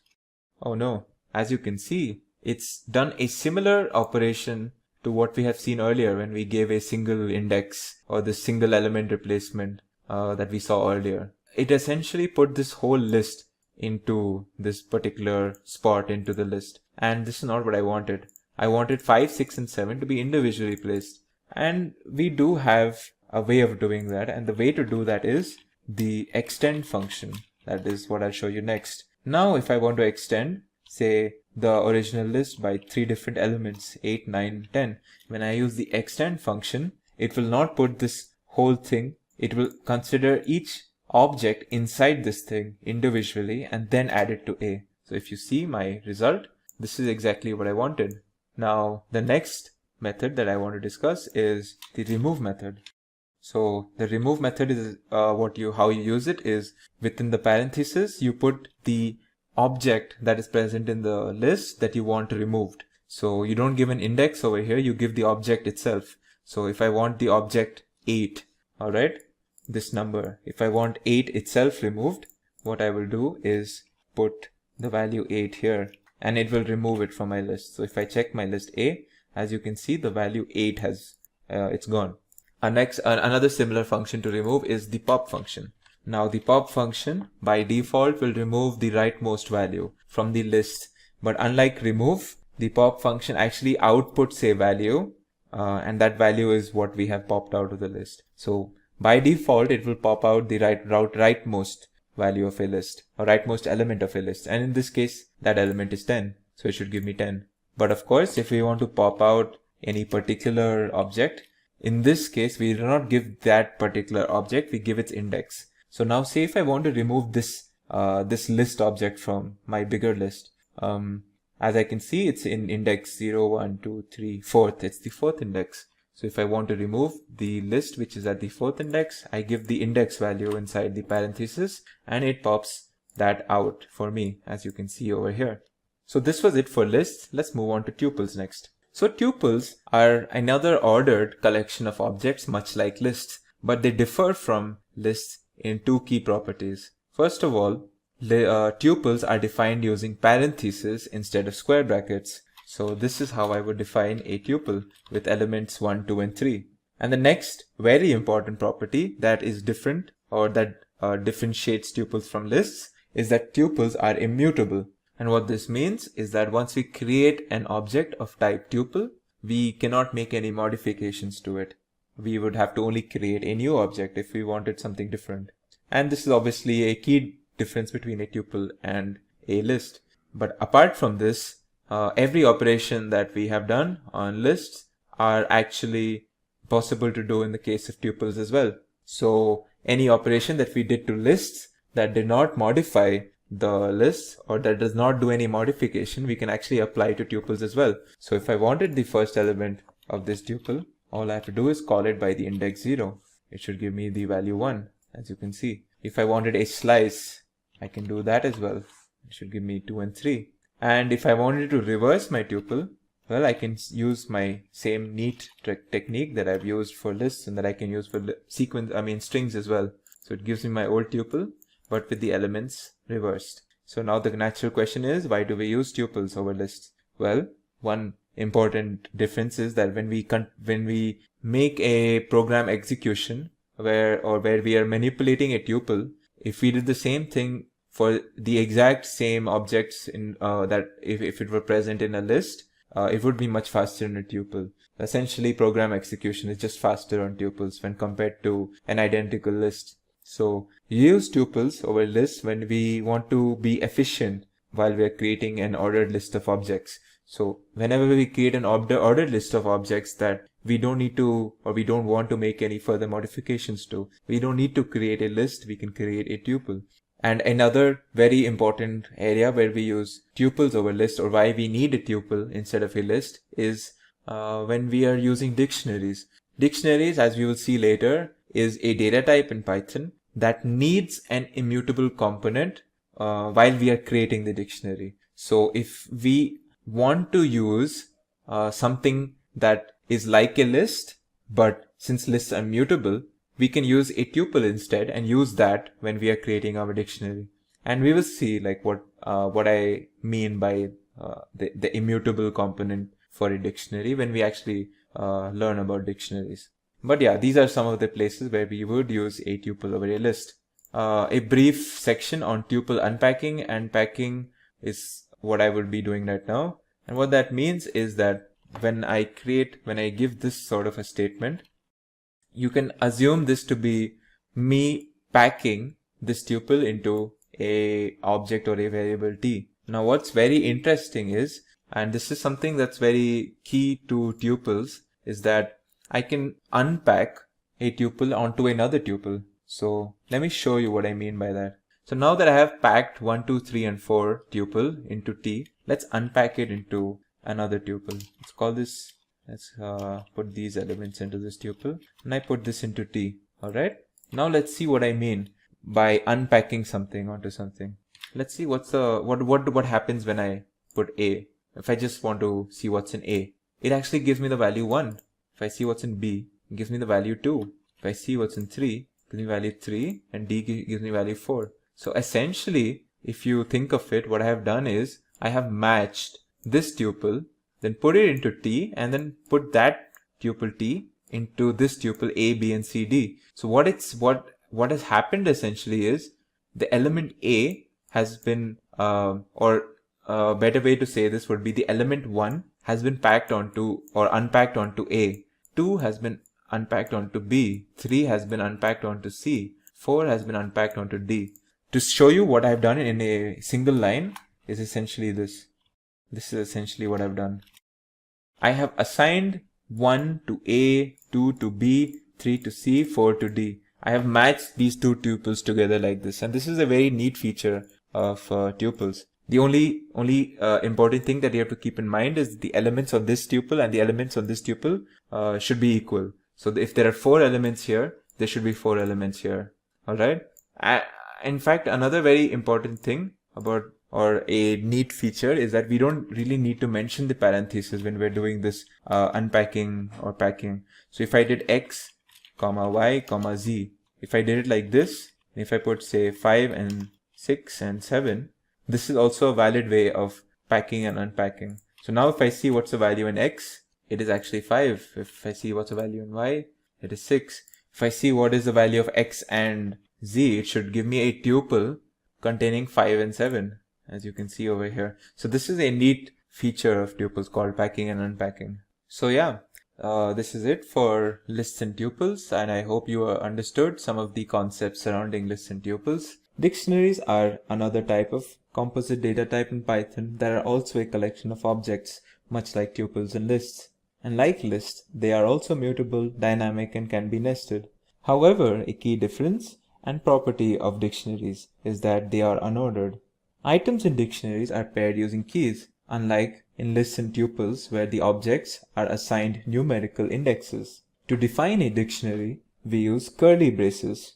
Each key value pair in a dictionary is separated using commas, and the key and values themselves in a pair are separated using a colon. Let's look at an example. This is a dictionary where I have 3 key value pairs. As you can see, they have been separated by colons, and each pair themselves are separated by commas, and these are enclosed in curly braces to define the whole dictionary. In this example, these are the keys: banana, apple, and grape, and their respective values are yellow, red, and green.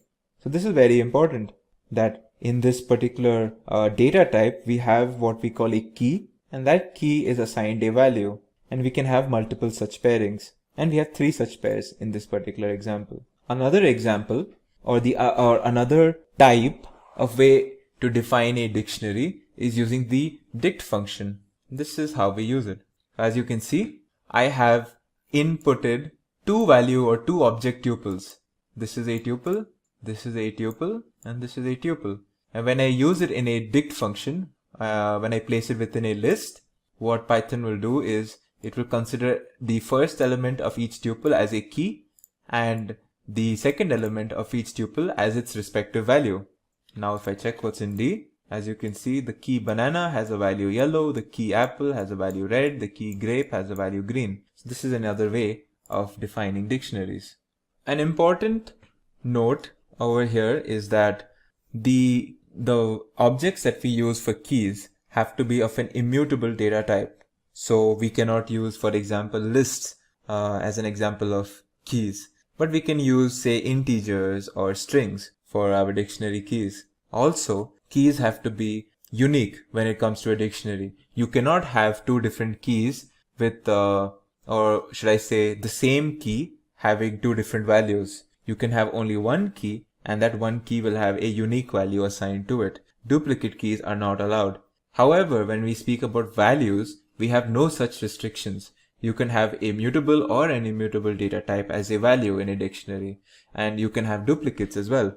So, if I created a dictionary with a key, say, banana, and if I associated with it a value green, I cannot create another key banana and associate a value yellow. Let's see what happens when I actually do this. If you actually see, what has happened here is Python has considered the second case. So it first looks at the first pair and goes, okay, so my dictionary has a key banana with a value green, But right after it, it sees another key banana with the value yellow. So it overwrites my first key banana with the second key. And it overwrites the first value green with the second value. And we essentially get one key banana with the second value yellow. So obviously, this is Python does this to avoid duplicacies. However, if I created a dictionary with a key banana again, if I gave it a value yellow or say green, if I created another key and if I gave this also a value green, this is perfectly fine, and this will nothing special will happen in this case because values do not have to follow such rules. Let's see certain dictionary operations and functions now. So let's bring back our original dictionary, which we had created earlier with the 3 pairs. Alright. So what if I wanted to, we can use keys to essentially do these operations and functions. Let's see what happens when we, so much like how we use indexes in example of sequences, we use keys when it comes to dictionary. So let's see what happens when we use a key over here. So as we know, banana is a key in this dictionary. Let's see what happens when we give this command. It actually gives the value associated with that key, which is yellow. What if we wanted to change a particular value associated to a particular key? I would do this. I would give the key and assign it the value that I want to change it with. Alright. Now if I check my dictionary, you can see the key banana no more has yellow value but the value gold. What if I wanted to add a new pair? A new key with a new value completely. I would do it pretty much the same way as I did in the previous step. I would essentially write my new key, whatever I wanted. Say if I wanted a new key called watermelon, I would assign it a value red.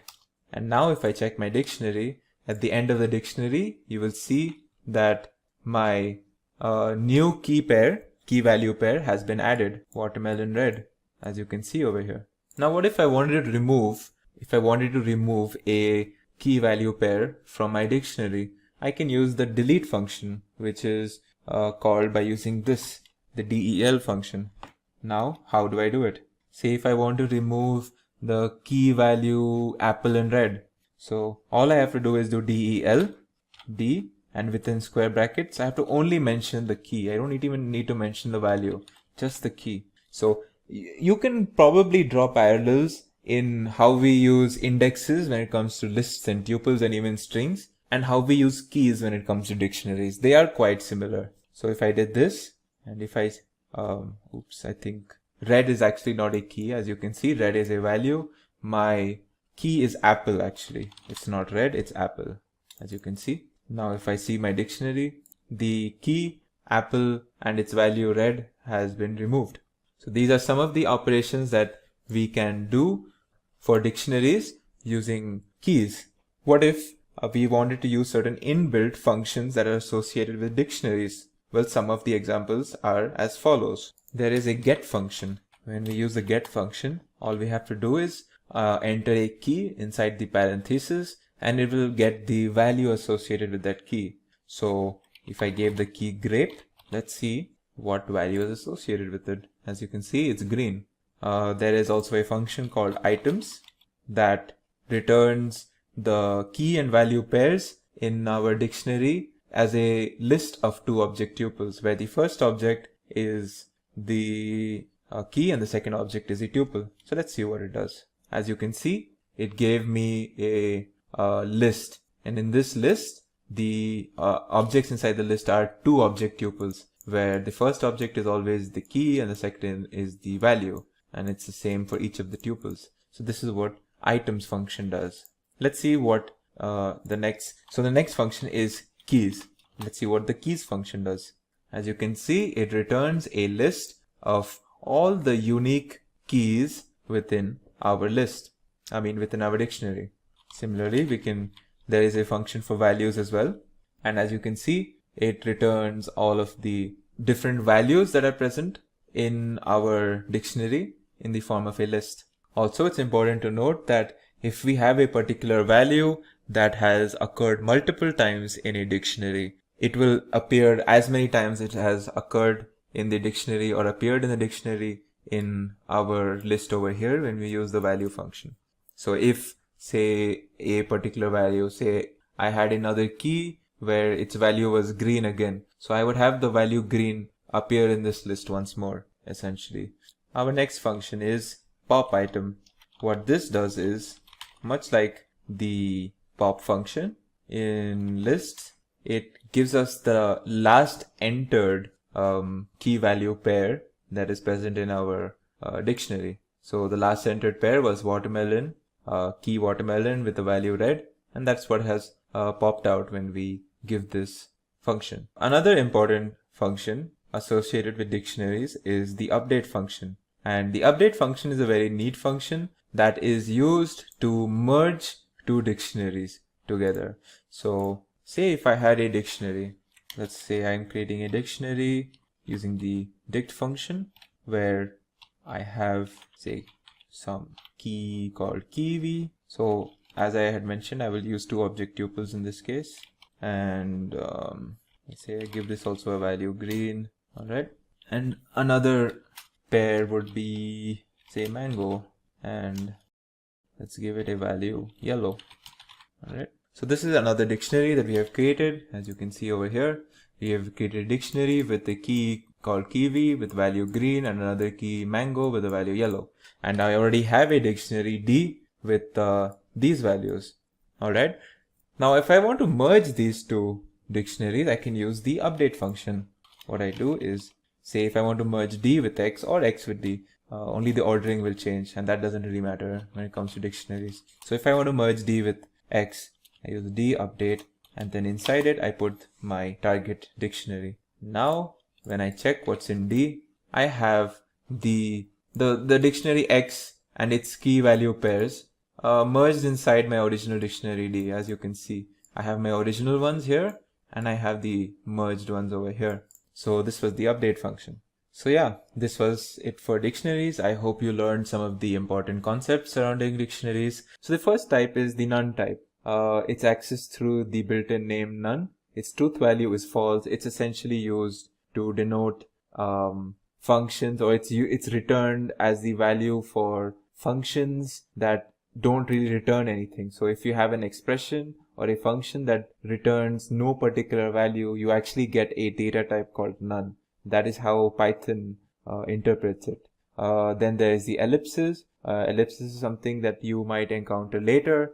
It is accessed through the built-in name ellipses. It is used to indicate the presence of this particular syntax, this particular symbol or expression or syntax in a slice. Its truth value is true. Again, don't worry too much about ellipses right now. Next is numbers. And numbers is something that we are very familiar with. We've worked with numbers a lot. They are an immutable type. They are created through numeric literals, and they are the outputs of arithmetic expressions and built-in arithmetic functions. Its subtypes are integers, floating point numbers, and complex numbers. Within integers, you have plain integers that represent numbers in the range this number and this number. So this number is basically the largest positive value that you can represent using 32-bit notation in 2's complement, and this is the equivalent for the negative side.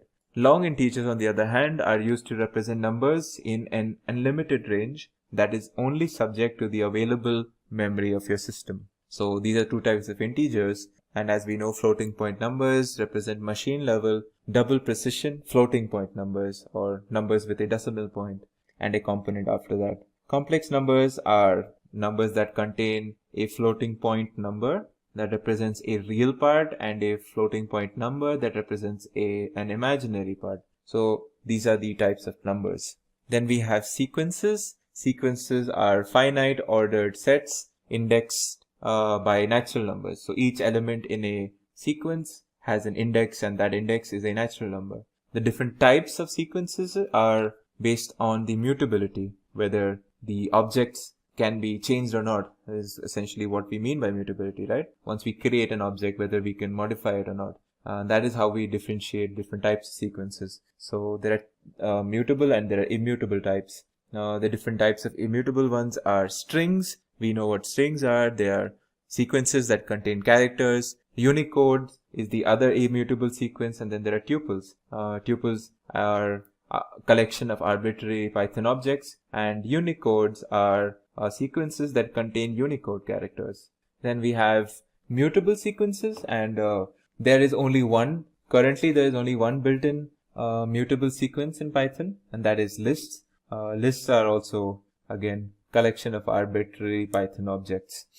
Finally, we have, well, not finally, but next we have mappings, and mappings are, again, sets of objects, but these objects are now indexed using arbitrary index sets. The difference between a mapping and a sequence, you could consider sequences are ordered, but mappings are not ordered, and the indexes given to the objects in sequences are always numbers. They're natural numbers, whereas in mappings, they are not natural numbers, but they are certain arbitrary objects that we can set for ourselves. Again, in Python, there is only one built-in standard mapping type, that is the dictionary. Dictionaries are they represent finite sets of objects indexed by nearly arbitrary values.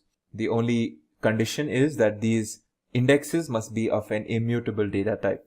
So what I have mentioned until now are probably the most common data types that we encounter or that we have encountered now. So next types are like callable types, such as user-defined functions, user-defined methods, built-in functions, built-in methods, classes, and class instances. So again, callable types as a whole are referenced using the call function, and this is something that we will learn when we start learning about functions, when we learn about object-oriented programming and methods and functions and such.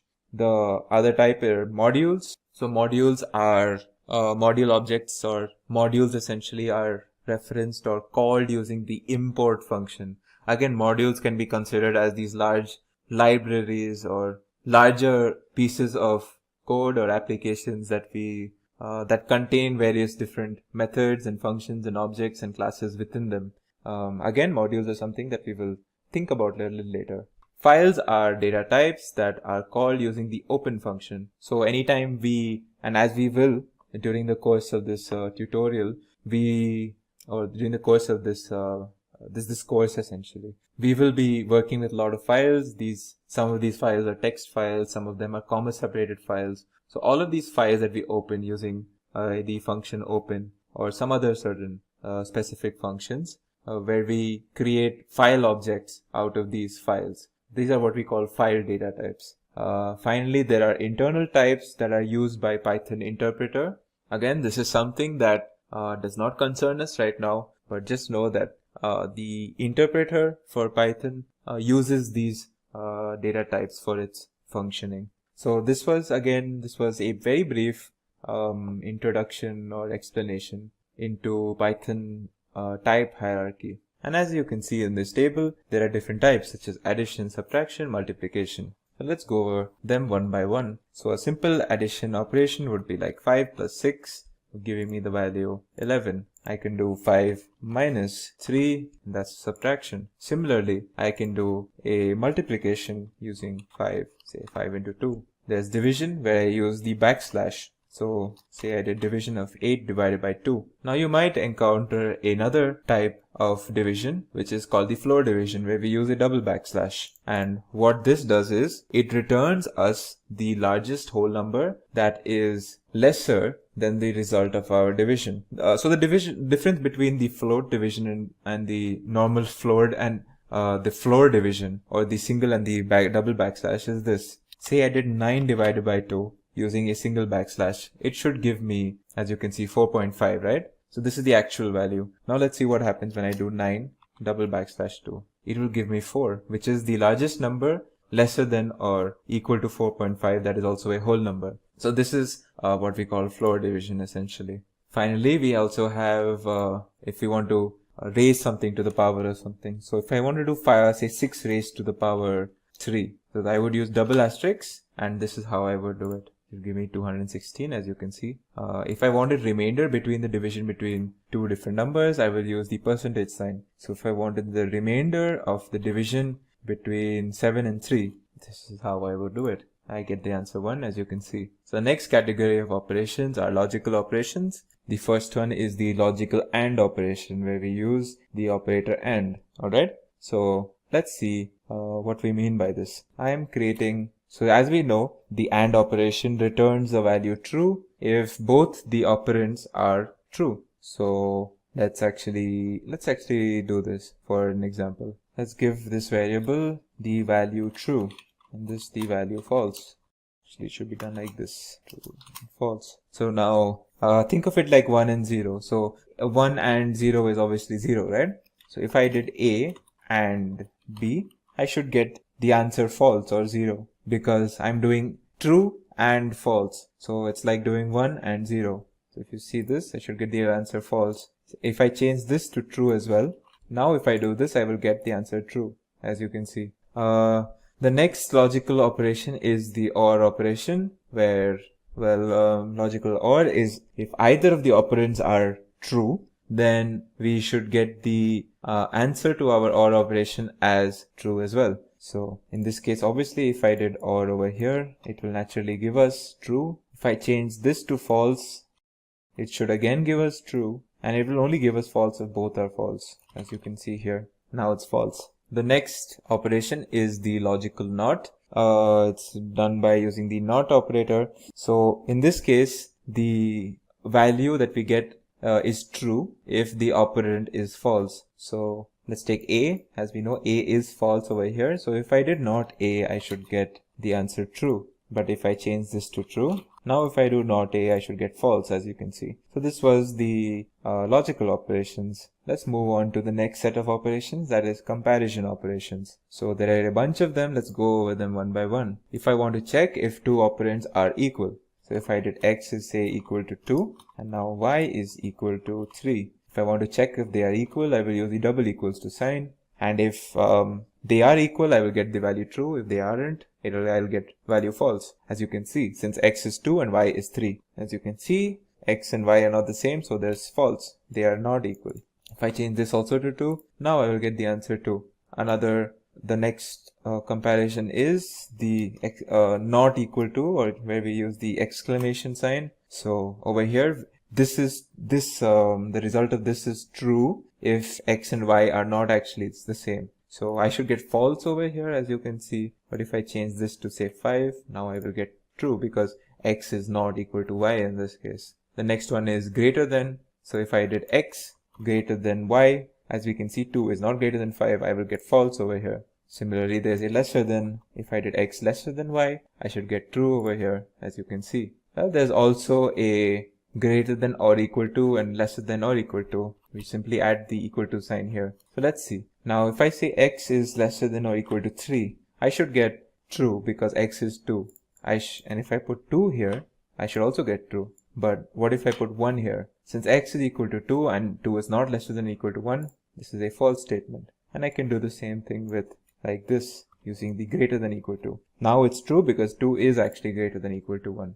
And so this was comparison operations. The next set of operations that we can do in Python are assignment operations. We've already seen a whole bunch. We've already been assigning values to variables. We've been doing assignments throughout already, but let's go over them and see some of the assignment operations. So as we already know, the equal to operation is assigning everything that is on the value on the right hand side of the equal to sign to what is on the left. So if I did a is equal to 5 plus 6, it will assign the value 5 plus 6 or 11 to a. Let's check what's in a.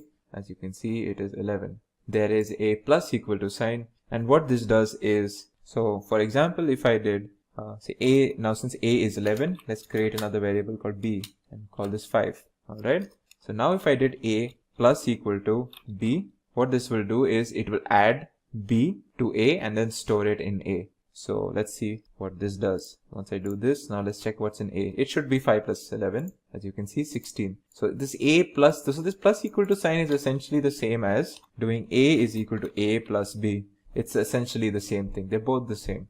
There's a similar thing for this, the negative or subtraction as well. Minus equal to. So now that a is 16 and b is still 5, of course, if I did minus equal to b, Now I'm subtracting the value 5 from 16. So I should get a is equal to 11 again, as you can see here. And this is the equivalent of doing a minus b.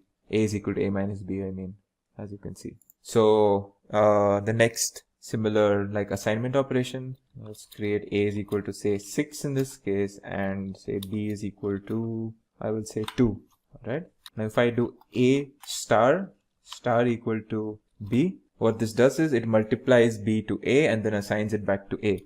So if I see what's in a now, it should be 12, as you can see here. Similarly, there is similar thing for subtraction as well. So if I did a is equal to 6 and b is equal to 2, if I did for division. So if I did a division symbol and the equal to sign, and then if I give b, what it will do is it will divide a by b, or 6 by 2, and it will assign that back to a. So my value in a should be 3, as you can see here, 3.0. Obviously this is a single backslash, so this is a float division. The resultant of a single backslash is always a float. I can do the same thing with a double backslash. So let's see, if I did a is equal to 7 now, and then b is equal to 3. Now if I did a double backslash equal to b, now it will do the same division, but it will do a floor function. So it should give me 2 in this case. If I did the same thing with a single backslash, just to show you the difference between single backslash and double backslash division, in this case it will give me the value around 2.3 or something, a float basically, 2.33, as you can see here. Then there is the modulus. You can use the modulus sign as well with this assignment. Say a is equal to say 5 now, b is equal to 2. Now if I do a percentage symbol equal to 2, I mean b, it should give me, it will assign the, it will take the modulus in both sides and then assign it to the left hand operand. Now let's see what's in a. As you can see, it did a divided by 2. The modulus symbol is basically the remainder of the division between two objects. So in this case, it will divide a by b and then give me the remainder and then put that remainder back in a. And as you can see that the remainder of 5 divided by 2 is 1, and we get that over here. Similarly, we can also do exponential. So if I have a is equal to say 5, b is equal to 2, and I want to raise a by, if I want to raise the value of a by the value of b and then store that back in a, this is how I would do it. So it should be 5 to the power 2, which is 25, as you can see here. So this is assignment operations. So finally, we move on to two special sets of operators. One is the identity set, identity operators, and the other is the membership operators. Let's look at the identity operators. So when we talk about identity operators, what we mean is the is and the is not operator. So what the is operator does is it checks whether two operands have the same location in the memory essentially. This does not mean that it does not check for whether two objects have the same value, and this is very important. So let's look at this. If a is equal to 1001 and b is equal to 1000 plus 1, alright? If I did a is equal to 2, this is an equality check. Are they the same values? True. Now if I say a is b, let's see what happens. As you can see, it's false. This is because this object and this object are not the same, and this is what the is operation does. We can confirm this by checking the ID of a. The ID of a gives us some value like this, and the ID of b gives us, as you can see, a different value. So the two objects are not located in the same place in the memory, as we have seen using the ID function, and that is what we check through the is operator. The is not is essentially just the opposite of that. So that is the identity operator. Now the membership operator is used for checking whether something is present in a sequence or not. So let's create a sequence. I will create a list to show in this example. My list is 1, 2, and 3. Basically simple list with 3 integer objects, 1, 2, and 3. I will check whether, now say 2 in a. So is 2 in a? If it is, it will give me true, as you can see. Is 5 in a? It should give me false because 5 is not in a. And the not in operator is just the opposite of that. It checks the other condition essentially. So this is the membership operators in Python. So this was it for operations in Python. So of course there's confusion when we don't know which operator has precedence over the other. And in Python there is a strict precedence that is followed in such scenarios. So this table gives us the precedence. So as we can see, the the operators at the top are at the lowest precedence, and as we go down, we get operators with higher precedence over the ones above them. So the low of the operators that we have seen, the OR operator, the AND, and the NOT have the lowest precedence. So OR, AND, and NOT, and then we have comparisons and identity operators such as the equal to sign, the exclamation equal to sign. So these operators come at the next level. Then you have addition and subtraction, followed by multiplication, division, modulus, and floor division. And finally, the highest precedence of all the operators that we have seen till now is the exponentiation, or the double asterisk. So let's see a couple of examples that explain this point a little more. So as we can see in this line, we have 20 plus, then there's a 5, an asterisk 3 minus 25, and we want to know, like, okay, what is the precedence in this case? So as we know, we have the plus sign, we have a minus sign, and we have the asterisk sign. So we have addition, subtraction, and multiplication. So which one will take precedence over the other? Well, let's refer to this table. As you can see, the addition and subtraction have lesser precedence over multiplication. So this multiplication will happen first. So we actually do 5 into 3 first. We get 15. After that, we do plus and minus. So we get 5 into 3, 15. Then we add it, or we can subtract it with 25. That does not matter. So we do 5 into 3, 15. And then we do 20 plus 15, which is 35 minus 25. So we should get an answer 10. As you can see, we do get the answer 10.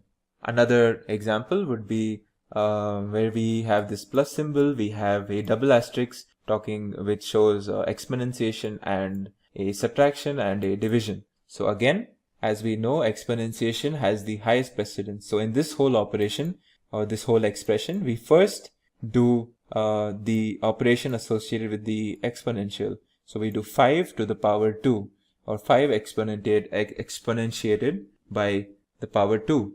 So we have 5 to the power 2, which is 25. Now we look at, okay, once we have that, we still have a addition, and we still have a subtraction, and we still have a division symbol. And as we know, division takes precedence over addition and subtraction over here. So once we do this, we finally move on to this step where we do the division of 6 divided by 2, where we get 3. So we have 25 from this, 5 to the power 2, which is 25, and we have 3 over here. So now we do 20 plus 25, which is 45, minus 3, which is 42. And then as you can see, that is the answer over here. Let's look at the precedences when it comes to certain comparisons, or the logical operations, or the comparison operations, so as to speak.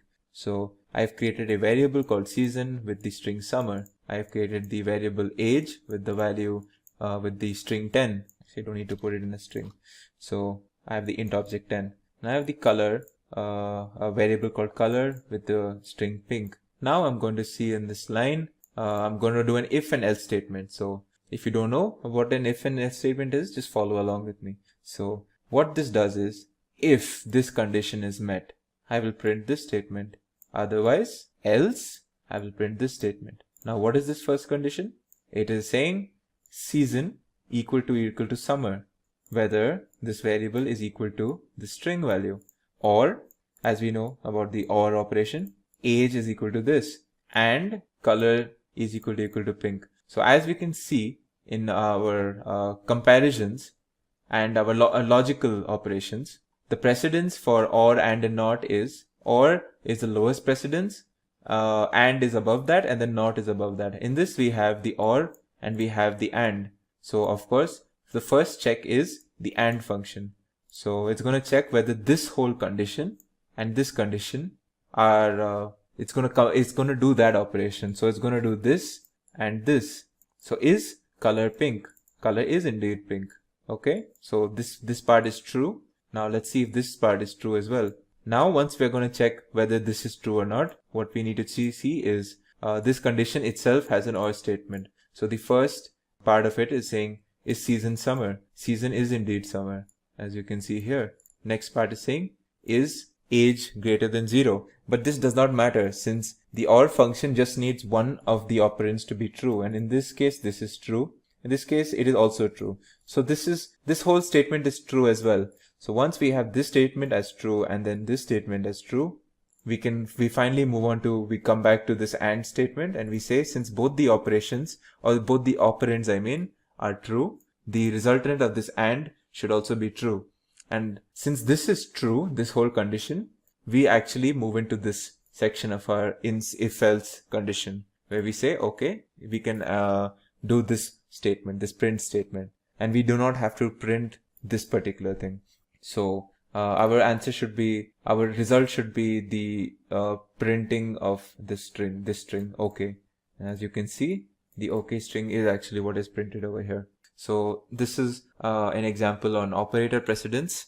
Of course, it always helps to, try to fiddle around on your own, create random expressions out of the top of your head, and see how exactly Python is evaluating that, and try to understand and break it down on your own. And this is probably the best practice you can do to understand operator precedence. So starting off, what is this math module? Well, the Python math module is an important library or a feature that is designed to deal with mathematical operations. This math module is part of the basic Python installation, so you don't have to install this separately. To use this math module, all you have to do is import this module, and this is how you would do it. You just do import math, and this will import your math module for you to use in your programming. And in the course of this video, I will be showing you certain concepts surrounding the math module, such as what are the constants that come with the math module, some of the arithmetic functions, the logarithmetic functions, power functions, and even trigonometric functions that we can do using this math module, and the functions inside the math module. So starting off, let's look at some of the constants that are part of this. So as you can see, the standard constants that are available in this module are pi, there is tau, there is Euler's number, NaN, which is a special, it's a programming specific concept, and infinity. So let's look at these one by one. So starting off, our first constant is pi. Pi is, as you know, in maths, it's the ratio of a circle's circumference to its diameter, and pi is an irrational number. The value of pi is 3.14 something. Since it's an irrational number, we cannot define it in terms of a specific fraction, but it can be approximated to the fraction 22/7. So how do we access this pi constant? Is as simple as this. Once you have imported maths, the maths module, all you have to do is do maths.py, and it will give you the value, as you can see. So as you can see, the value returned to us is a float. This is important to note.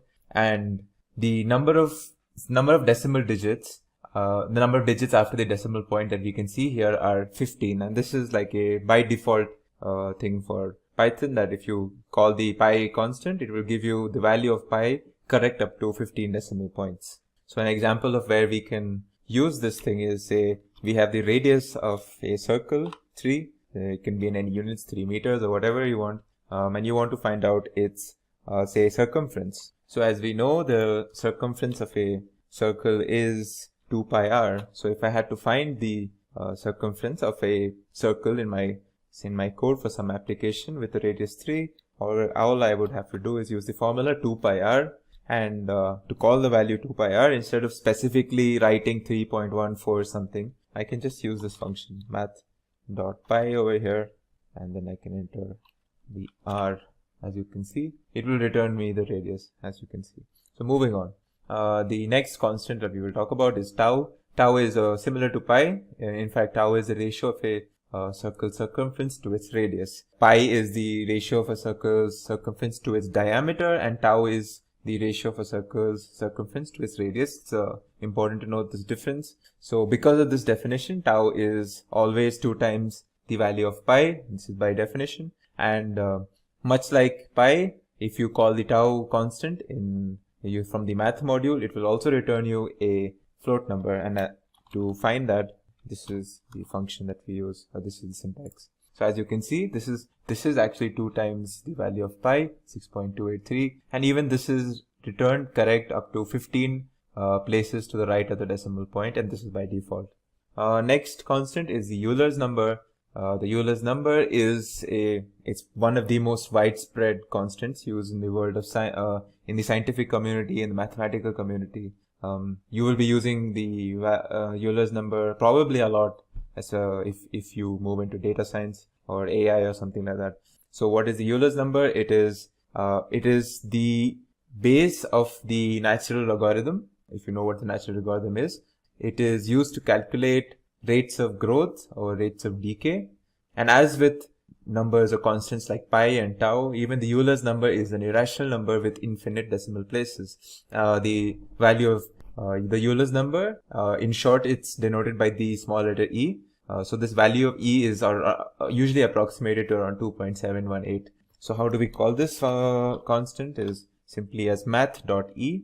This is how we do it. So you get this value. Again, this is also a float, and it's correct up to 15 decimal places. So the next concept that we will be talking about is infinity. Now infinity it's more of a mathematical concept, and this is very important to note because infinity is not really a number. There is no number called infinity. It is used to define something that is infinitely large or infinitely small. So positive infinity is something that is higher than any known number to us, and negative infinity is lower than any known number to us.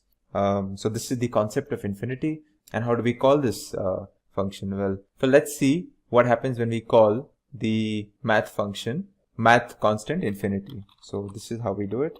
And as you can see, it will return us this, it might look like a string to you, but this is actually a special type in Python, which is not a string. This is also a float. It's a type of a float. In fact, this infinity value, it's like a special data type. It's a special data type that you can consider as an equivalent to a float, but it's not a typical float that we know, like 3.14 or 2.71. The value of math.inf will give us INF, and this INF is actually not a string, so we can confirm that over here. As you can see, when I when I check the type, you see it's actually a float. In fact, this was recently added in Python 3.5, a special type known as math.inf. It returns this INF data type, which is equivalent to a float. So this is how we use infinity. If you wanted to get the value of, say, minus infinity, all you would have to do is math.inf with a minus sign preceding this constant, and you will get minus INF. Now let's check if the concepts or the properties of infinity are maintained. Like a positive infinity is greater than any number that we know, and negative infinity is greater than any number that we know. So let's just confirm this. So I'll take math.inf and I will do a check. Is this greater than, say, some really large number? Something that comes off the top of my head immediately. Okay. So let's see if this is true, then this is conceptually correct. And as you can see, it is true. In fact, I can change this number to anything as large as I want. This will be true because infinity is larger than any number that we know. And similarly, if I did minus math.inf, and I checked some very small number, a very, very small negative number. So just consider some minus 10 to the power something, right? This should also be true. Sorry. It should be a smaller sign symbol. This should also be true because I'm checking minus infinity. It's smaller than any known number to us, and it is true, as you can see. So it's very also if you did something like, so let's say if we do let's add something to this. It's a number, so we should be able to do arithmetic on this. Let's actually see what happens when I add, say, 10 to positive infinity. It actually gives us the same value back, infinity, because intuitively we know that infinity plus anything is still going to be infinity, right? And this is exactly what Python does for us. Even if we add a number to this math.inf or the infinity constant in Python, it will still give us the same value, the same data type of inf or infinity. Similarly, if we subtracted something from the negative of math.inf, let's say minus 100.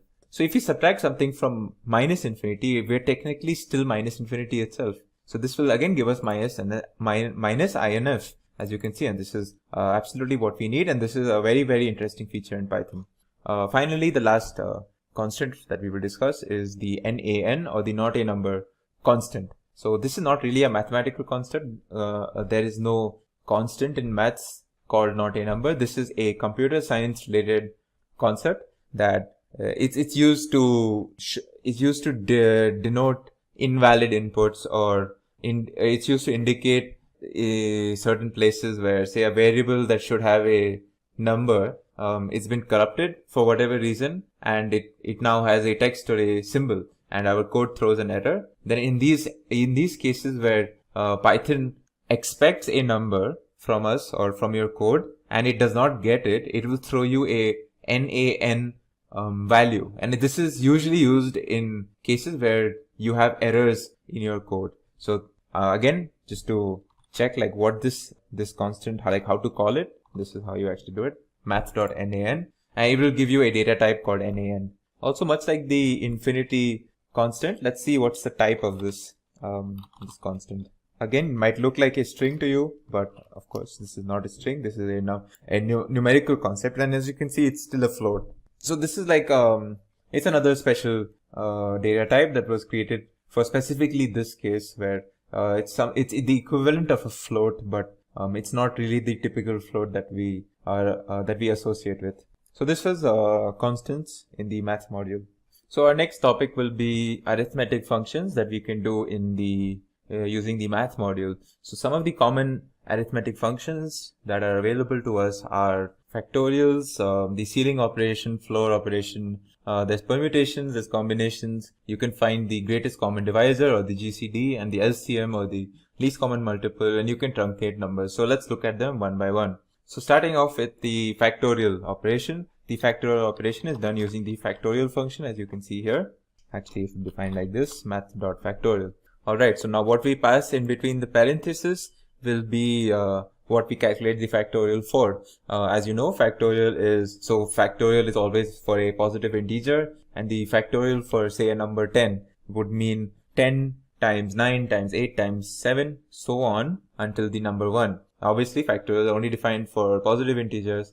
It is not defined for negative values, or it's also not defined for decimal values. So let's look at an example. So as we know, so let's say we pass math.factorial for 6, and let's see what's the value. So this is exactly what we expect. So we expect the value of 6 times 5 times 4 times 3 times 2, that is actually 720. Let's see what happens when we pass 0. This should give us 1, since we know 0 factorial is 1. Now let's see an error case where we pass, say, minus 5. As you can see, this will throw us an error because factorials are not defined for negative numbers. Now moving on, so the next function that we'll talk about is the ceiling function. So the ceiling function is defined using math.ceil, as you see here. So again, we pass the number that we want the ceiling for in between the parentheses. So what is the ceiling function? It gives you the largest, it gives you the smallest number that is greater than or equal to what we pass over here. So for an example, if I gave you 6.6 and I asked you, okay, what is the ceiling function for 6.6? It should give you 7, because 7 is the largest integral value that is greater than 6.6 or equal to it. Obviously, if you give the ceiling function for an integer, it will give you the integer itself. So let's look at an example, 7.8. So this should give me the value 8, as you can see here. Let's look at another negative number. So minus 12.3. An integer that is greater than minus 12.3 is minus 12, the smallest integer that is greater than minus 12.3, and this should give you 12, as you can minus 12, as you can see here. A similar function is the floor function, which is defined like this. Again, the floor function, what it does, it gives you the greatest number that is smaller than whatever value we pass between the parentheses. So if I gave it 2.3, it should give me the value 2.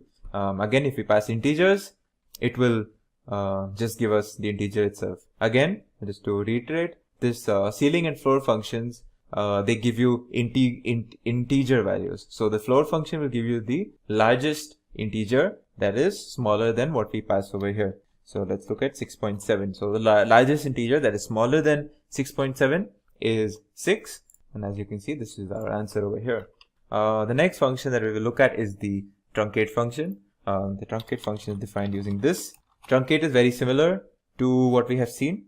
This is how we define the truncate function. It is very similar to the ceiling and floor. In the truncate function, what we do is we pass a decimal value, a float number, to the between the parentheses, and what we get back is the number without the decimal component, so only the integral component. So if I gave it 7.8, for example, it will give me only the 7 part. It will return me only the 7 part, and it will chop away the 0.8 part. If I gave it minus 12.3, it will chop away the 0.3 part and give me only minus 12 back. So let's look at an example. 8.9. It should give me only 8, as you can see here. Say I did minus 8 or minus 6.9. It should give me minus 6.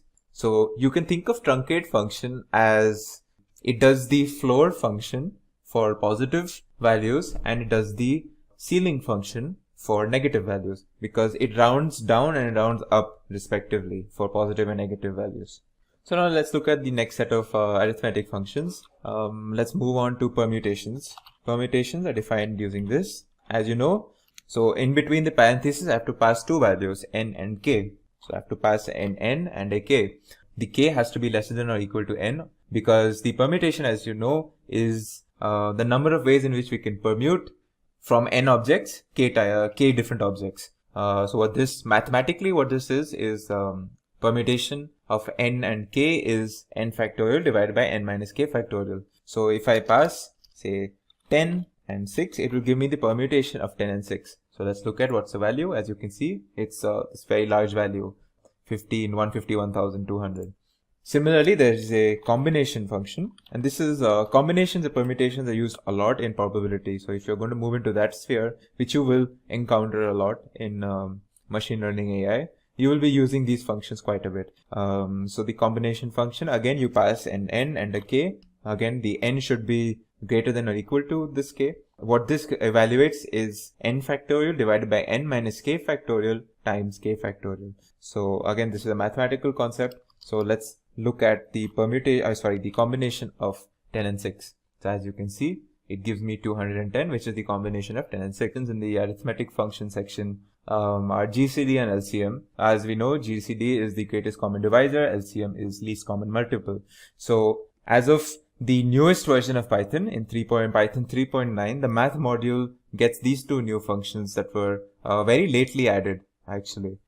Since I cannot show you that because I don't have the absolute latest version of Python on my system, but using the math.gcd function, this is the function, and in between this, what we would do if we had the latest version is we would pass two numbers, or as many numbers in fact, and what this function would do is find the common divisor amongst them. So if I gave these, say for example, if I gave these numbers, it would give me the value 10. Similarly, the LCM function, again added in to Python 3.9, finds the common multiple amongst whatever we pass over here. So if I passed, say, 20 and 30, this will give me the value of 60, which is the LCM of 20 and 30. So again, these are it's something neat that if you say you have Python 3.9 or if you have Python 3.9 or after that, you will have access to these functions as well if you when you import the math module.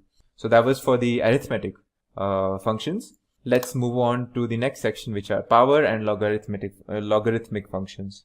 So let's start off with the power function. There are multiple ways you can actually do a power function in Python. So you can do something like this, which is the equivalent of 2 to the power 3, or you can use the inbuilt module math, and you can use the POW or the power function, this is how you do it. And if I had to do same 2 to the power 3, I would just pass 2 and 3 as arguments like this, and it should give me the value, as you can see, 8 over here. What if so there's actually one more function, which is simply the POW function, and this is not part of the math module. It's a function not part of the math module, but it's still part of the base Python. You can use this as well, and you can do the same thing. POW 2 and 3, it should give you the value 8 again. Now you might ask, what's the difference between these two functions? Well, it's not much. For at least in a beginner standpoint, it's not that much.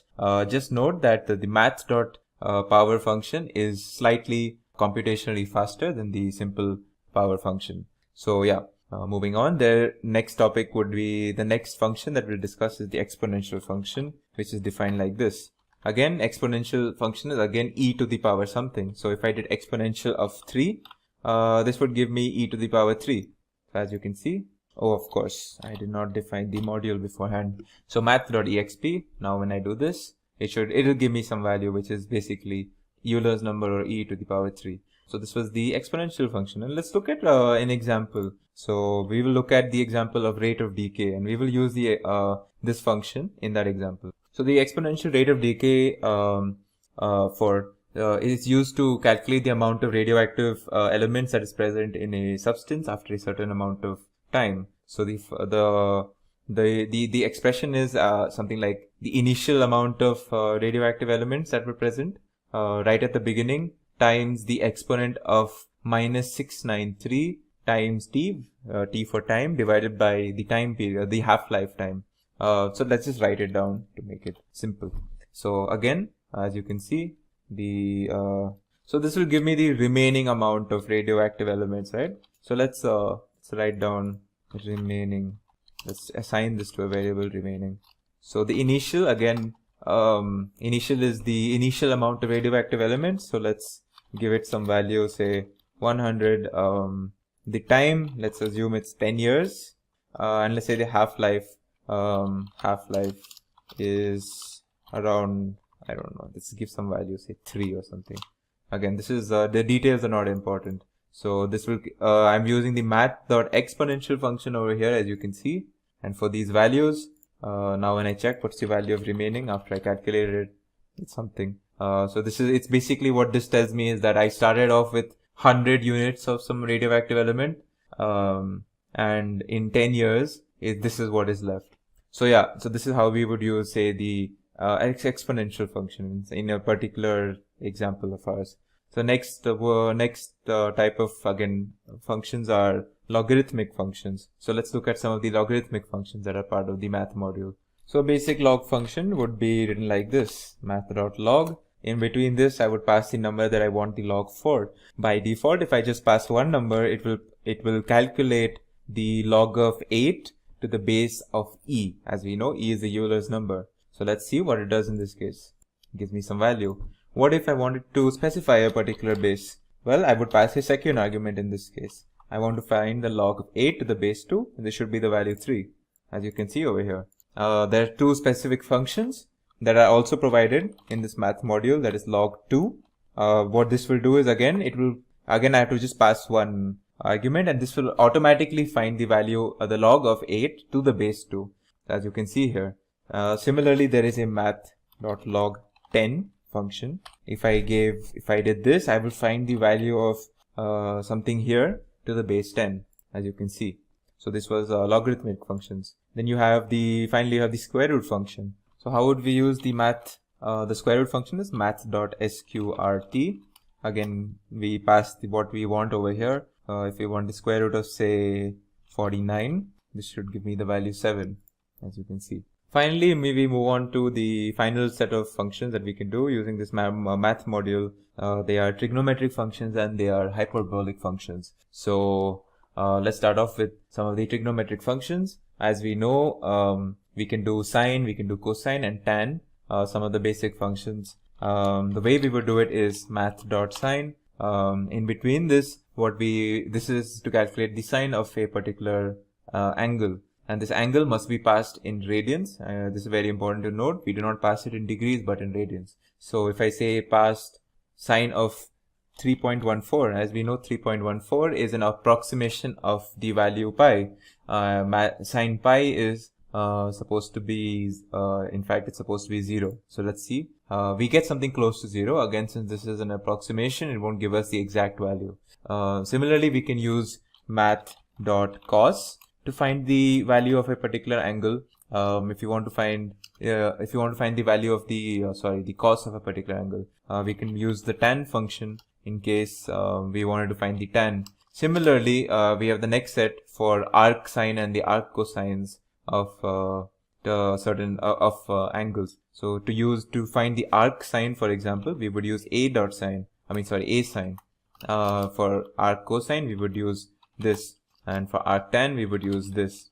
The next set would be hyperbolic functions. Again, hyperbolic functions are basically the sine and the cosine and the tan calculated not circles but on hyperbolas. Again, the details you don't have to know the details. You should know that if you wanted to, say, for example, find out the hyperbolic sine of an angle, we would use math.sine h, and we would pass what we want in between this. Similarly, if we wanted to find the cosine, it would be cos h, tan, it would be tan h. And if we wanted to find the inverse of the hyperbolic inverse, what we would do is use A. So we would use A tan h. If we wanted to find the hyperbolic inverse of sine, we would use A sin h, and similarly for cos, it would be cos A cos h. So this concludes our video on the math module in Python and some of the math functions surrounding this. So the basic syntax, if you will, for a if statement in Python consists of the keyword if followed by an expression, as you can see from this pictorial. There's an if statement, there is a expression, there is this block of code which, if you can actually see, is slightly indented to the rest of the code. And then we have the rest of our code after that. So what we're looking at is this. So this is our if statement block. Now let's break this down. So what is this expression that we're speaking of? An expression in this context is a Boolean expression which evaluates to a true or false statement. So when we are speaking about the if statement, we have an expression, and if this expression evaluates to true, then we execute everything below the if statement. Otherwise, we skip that portion. As you can see, if the statement is true, we execute this statement or these statement blocks. Otherwise, if it's false, we move on to the next statement block or the beginning of a new statement. So let's look at an example to further understand this. Let's take this if statement over here. As you can see, in this if statement, I have this expression 50 greater than 30. So what Python is going to do now is it's going to check whether 50 is greater than 30, and it's going to check it in a Boolean context. If this is true, then we can move on to the next portion, which is this. But if it is false, then we will skip this. So let's see what happens over here. So since we know that 50 is indeed greater than 30, this is a true expression, we move on to this block of code, which is saying that print 50 is indeed a larger number than 30. So let's see if this actually gets printed. So as you can see, we get this the result, which is this is a true statement, and we get our print statement getting executed. What if we gave a false expression over here? So let's look at what happens if I gave a false expression. Now I'm checking if 50 is lesser than 30, which is a false statement. So if it's a false statement, we do not move on to this portion of our if statement block, and we directly skip. So if I have to execute this, you will see nothing gets executed. And in fact, my print statement is just not executed because we never entered this, because our expression over here was indeed false. So yeah, this is how a basic if statement block looks like in Python, and this is how how we move on to how we check for the truthfulness or the falseness of a particular expression in the if statement. So moving on, let's move on to the topic of indentation in Python. So as you can see, this if statement is an example of a control structure. So without defining what a control structure is in detail, control structures consist of these conditionals or loops or iterations, if you will. So all of these control structures involve heavy indentation. So what does an indentation mean? Well, what if I gave you an example? Say I gave you some variable called age, and I wrote 20 over here. Now if I gave you an if statement saying if age is greater than 10, now it's very important to note that when I'm defining an if statement, I need this colon, otherwise this if statement is not defined. So this colon is important anyways. So now I'm checking this expression if age is greater than 10. Now what happens if age is greater than 10? Now what if I want Python to do something only if age is greater than 10? Well, how do I tell Python that there is a piece of code or a section of code that I want executed only if this condition is met? Well, this is where indentation comes into play. So if I want this line, this person is an adult. Again, this is some random line where I'm assuming age is pertaining to this adult, alright, or this person. So if I have this variable age where I write this number 20, which denotes the age of some person, and I'm doing a check if age is greater than 10. Actually, let's be specific here. Well, the adult age for most people is 18 in most countries. So let's see if age is greater than 18. Now, if I'm doing this check, I want to print this statement only if this person's age is above 18. So how do I tell Python that I only want this statement to be executed only during this if this condition is met. Well, this is where indentation comes into play. As you can see, exactly as you can see, this portion of the code is slightly indented compared to the if statement. So when this condition is met, then only do we move on to this. If this condition is not met, we move on to whatever the next section of code will be, like whatever code that we have after this if statement. So let's see. So since this condition is actually met, as you can see, this print statement is actually executed. So this is the importance of indentation. Now we will see as we learn more about if statements and else statements and elif statements, how indentation plays a key role in defining what we want as an output when a certain condition is met. Alright, so for now it's very important to understand that this is how indentation is used in Python. In other languages we might use, we probably don't use indentation. In fact, popular language, the C language, does not use indentation at all. But some languages, and Python is probably the trademark language for indentation in programming. So you might say that, so different people have different opinions on indentation. The general consensus is that indentation helps make the code look very presentable and very readable, and this actually is one of the facets of Python programming, is the indentation and the easy readability of it. Anyways, moving on. So what if we have multiple conditions in our code, or in our if statement block that we want to see? So let's create this list, or let's actually just copy this example that I have written over here. As you can see, what I am doing in this piece of code is I have a list X where I have this integer 50, I have two strings, cat and apple. Now I want to check a bunch of things. So I want to check if 60 is an X, and I also want to check if the string cat is an X, and I want a final sort of, like, if none of these conditions are met, I want something to happen. So how do we do that? Well, we start off our if statement block with the standard if keyword.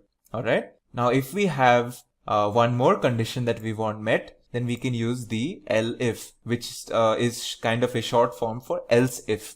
So we use the elif keyword. So what Python reads is it checks this condition, then it will check this condition, and then finally we have this else keyword. And else is a keyword used in our block to tell Python that if none of our earlier expressions have been true, then do what is in the that is within the else keyword, that is indented within the else keyword. So again, we don't pass an expression for else, because else is we only reach this else statement in case all of the other earlier conditions have not been met or have come to be false and not true. So let's look at this particular code example. So we have a list of 50, cat and apple, and my first expression that I'm checking is 60 in X. So this is how we check actually. So if 60 and X should be read as is 60 in the list X. So is this 60 in the list X? Well, actually no, we don't have the object 60. So this part is not executed. We move on to the next condition. Is the string cat in X? Well, actually it is. The string cat is indeed in X. So we move on to this statement block, which is within the condition that is met, which is print cat is in list X. And you will see that none of the other statement blocks will be executed because we have met our condition over here. So if I execute this, as you can see that the print statement cat is in list X is what is actually executed. And we do not execute this obviously because it is false, and we do not even check, or we do not even move on to this statement because, well, we have a condition met over here. So it's one thing that is important to note is that we can use as many elif statements to check for as many conditions that we want to check for, but it's very important that we only use, and if we are using, that we only use one else statement and only at the end of our block. Okay, so moving on. Now I'm going to show you a very neat example about how Python actually does its these condition checkings. So it's very important to note that once a condition is met, none of the other conditions are even checked for. So we do not even consider the next statements, and we directly leave this if statement block. So let's look at this example over here. Now in this example that I have over here is where I've stored the string cat in X. Now I have three conditions that I'm checking. I'm checking is 50 greater than 60, I am checking if the value of x is indeed cat, and I'm checking some random expression 1 divided by 0. This is not even a check. This is literally just checking if 1 divided by 0 is true or false. And as we know, we cannot divide anything by 0. So let's see what happens when I execute this statement. Now, typically, if I wrote 1 divided by 0, Python will throw me an error because 1 cannot be divided by 0. That is an erroneous statement. So let's see what happens when I do this actually. As you can see, I have a statement being printed, but I have no error, even though I gave an erroneous statement in 1 divided by 0. Well, now you might ask, why is that so? Well, it's simply because I have actually never reached this condition. I have not even, Python has not bothered looking at this, because if you actually see, there is a condition previous to this over here, which is met and which is true. So we move on to this block, we execute this block, and we forget about the rest of the code. So we don't actually get to this erroneous statement, which is an interesting thing, and which is an example that I have shown to show you that once a condition is met in an if statement block, we do not look at any of the further conditions that are being checked. Okay, so finally, I have one small topic that I would like to share with you is the conditional expressions, or the Python's ternary operator. Now, this is slightly different to the if statement that we have talked about up until now, in the sense that it is not a control structure. So what this actually is more of an operator that defines some expression. So let's see what I am trying to say over here. So as you can see over here, highlighted is the syntax for what I'm trying to talk about, this ternary operator. So let's look at this example and let's see what I'm trying to do over here. So I have this variable age, alright, and this age is 26. Now just read this statement. X is equal to adult if age is greater than 18, else child. Now I could have done an elaborate control structure with an if statement, then an indentation within that if statement, and then I could have written else and then another indentation, and I would have written another statement over there. But instead of that, I have used this operator to assign a particular value to the variable x. And this what value I'm assigning to x depends on if this condition is true or false. So as you can see, the condition says is age 18, greater than 18. So if this is true, then I assign this particular string. If it is false, then I go on to the else statement and I assign this. So since age 26 is greater than 18, I should assign the string adult to x. And as you can see, if I execute this and check what is an x, you can see adult is indeed an x. So this is a very neat, a very readable, and a very it's a better looking way to perform simple else, simple if and else statements, where you don't want to create a whole if else statement control structure block. So yeah, this was the ternary operator. Finally, we make a short note on the pass statement in Python. So the pass statement, or the pass keyword, is a place where is a placeholder of sorts. So what if I had an if statement and I'm writing a piece of code, but I don't know what to do with this if statement. So if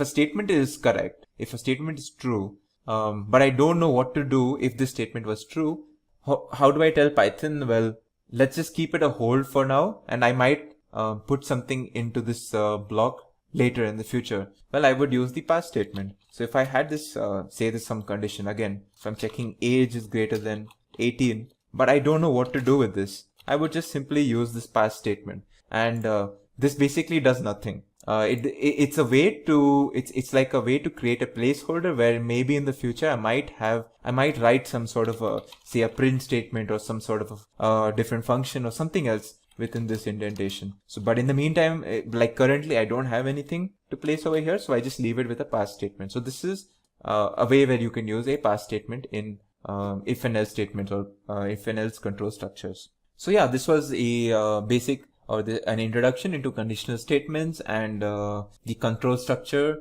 of if and else statements in Python. An iteration is executing the same block of code over and over, potentially many times. a programming structure that implements an iteration is called a loop. Now in programming, we have two types of iterations, definite and indefinite iterations. And in this example, we will be speaking about indefinite iterations. Indefinite iterations in Python is the while loop, where we use the while keyword to define an indefinite iteration. So let's look at the basic syntax. As you can see, this is the basic syntax where we have the while keyword followed by an expression and again the colon, and below that is something indented. Again, we encounter indentations just like in if-else statements, a set of statements where what happens here is, following the while keyword, we have this expression where this expression is evaluated in a Boolean context. Again, we check if this expression evaluates true or false, and if it is true, we execute all the statements or the statement block that is indented below this while statement. This is another example of control structure, much like if and else statement blocks, where we use a lot of indentation. So let's look at a basic example now of while loop. So let's copy this example and let's see what this does. So I have a variable n where I am assigning it a value 0. This is called an initializing process, and it's very important to note that most while loops consist of an expression which contains a variable, a control variable, which is usually initialized prior to starting the loop, and then this control variable is typically modified somewhere within the main loop body. So in this case, my control variable is n, and I am initializing it by assigning it the value 0. So let's move into the loop now. So the loop has this while keyword, as you can see, followed by an expression n lesser than or equal to 5. Now what this is an expression which is going to check if it's true or false. Is n lesser than or equal to 5? And as long as this expression is true, we will continue doing whatever is indented below this while statement. And what is below this while statement is a print statement, first of all, which says value of n is, and it basically prints the value of n in that particular iteration.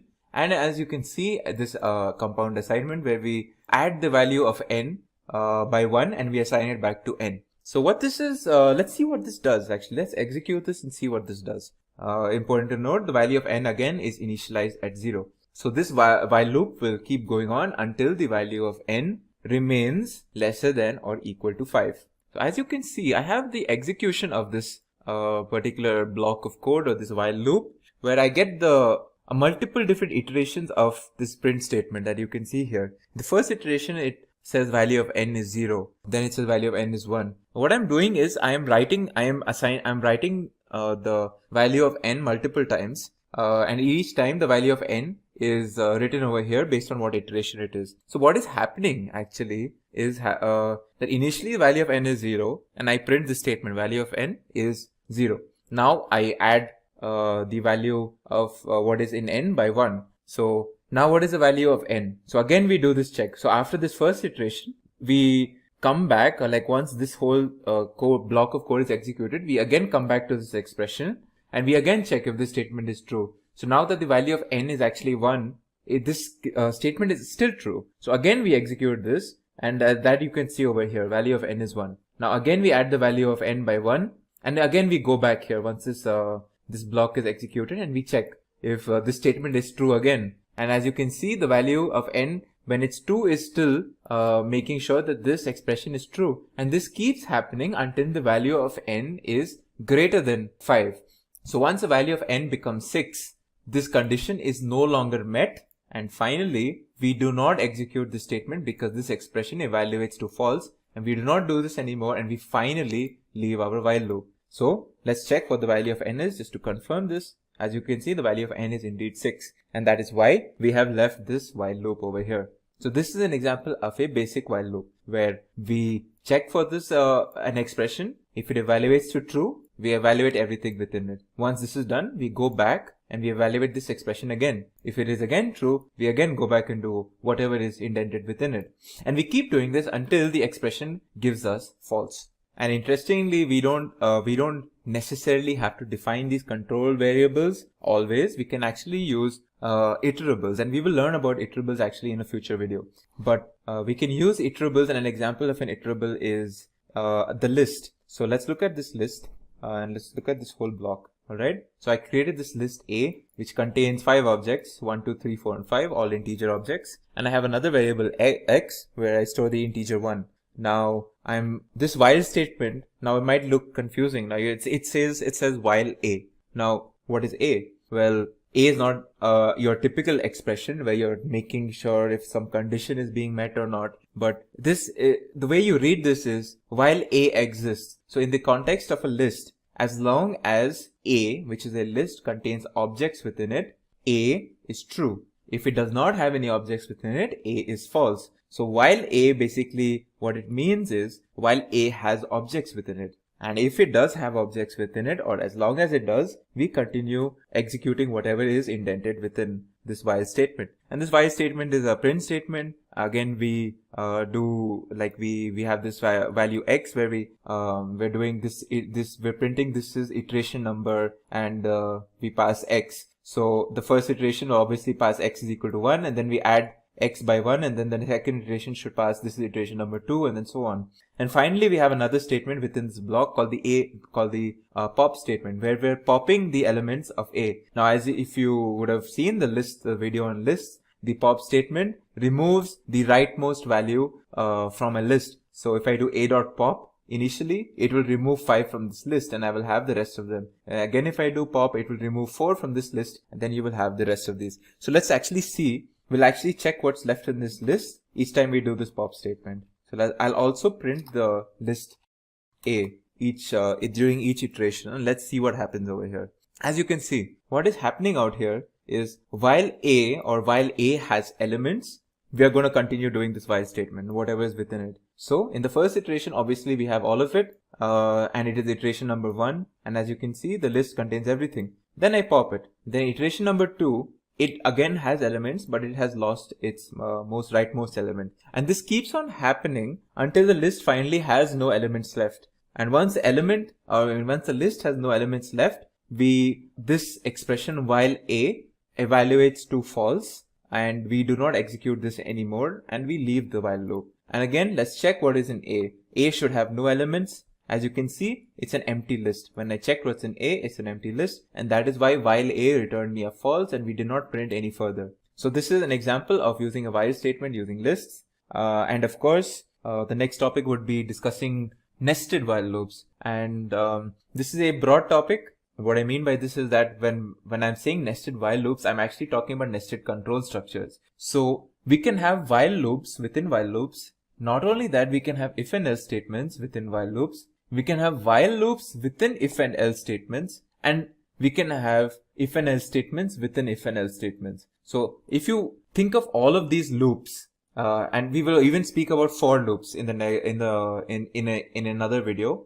For loops again are a type of control structure. So all of these are control structures. While loops are control structures. For loops are control structures. If and else statements are control structures. All of these are control structures, and nesting can happen within them, and it does not matter which is the parent of the nest and then the child of the nest. You can have a while loop within an if and else statement. You can have for loops within a while loop. All of this is valid in Python, and it's one of the great features of Python that is very flexible in this way. So let's look at an example where I have a while loop within another while loop. So I'm copying this piece of code where I have this list 1, 2, 3, 4, 5, and another list first and second. Now my first while loop, I print what is popped from A. So I take A, then I pop the 0th index. So basically from the left hand side, and I print what is that. Alright. And then I have another while loop where I have this list B, and I'm doing the same thing. But this while loop is within the first while loop, and let's see what happens out here. So as you can see, my first iteration of this parent while loop causes me to pop what is the first element, which is 1. Then I do these while loops, and this is completely executed, and only then do I go back to this first one, and then I come back and do all of this again. Then I go back to this one, and then I come back and do all of this again. And that's why you can see this repetition. So I have this first iteration, and then I do the second while loop. Then I have the second iteration, and then I do the second while loop, and I keep doing this. And this is an example of a nested while loop. Okay, so our next topic in this video would be break and continue statements. Now break and continue statements are ways to abruptly end iterations in a particular loop. You can use break and continue statements not only in while loops, but you can use it also in for loops. So let's look at how we use it in while loops. And let's look at what we mean by break and continue statements first of all. Well, the break statement terminates the loop entirely. So once the break statement is found, the complete while loop that we are using is completely terminated. And the continue statement, on the other hand, terminates only the current loop iteration, and it goes back to the beginning or the expression, and it checks whether the expression or the controlling expression is again reevaluated, and it is checked whether the loop will execute again or terminate. This pictorial that you can see here actually emphasizes, or it shows, the difference between break and continue.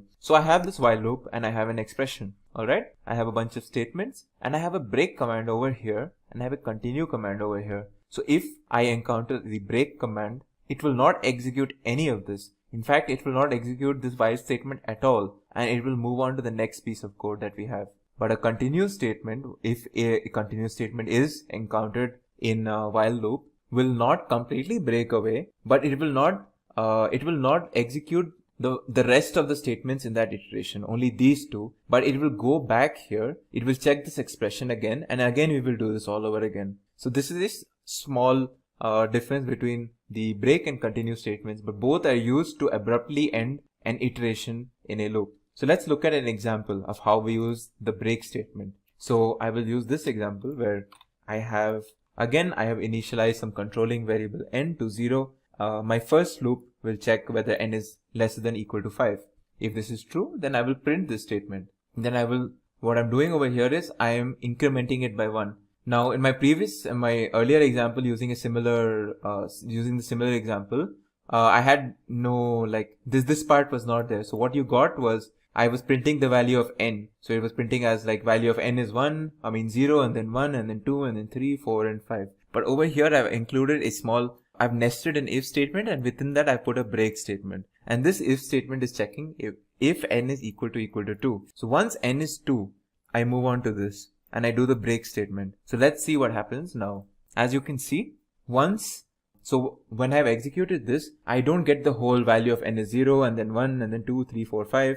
I stop at 1, and that is because once n is equal to 2, I actually do not execute this while loop again. I do not go back and execute print value of n is 2 now. In fact, I break from this whole while loop, and my while loop terminates right then and there. And that's why you only get these two iterations, value of n is 0 and then value of n is 1. Okay, so now I'm going to show you a neat example of what happens, or what is the difference between a break and a continue statement. Okay. So let's go back to our initial example where we're printing this value of n is 0, 1, 2, 3, 4 and so on. But I've added one more statement where I print hello at each iteration. So let's see what happens when I do this. As you can see, it will print hello after each of whatever I was doing already. Now let's introduce our break statement first of all. So when I do break, well, let's go back to this if statement. If we check this condition, then we break. Let's see what happens now. As you can see, something interesting has happened where we have this first iteration completely being executed, but the second iteration kind of stops where there's no hello, and that is because we have broken from this while loop before the second iteration's hello was printed. Let's see the difference between a break and continue now.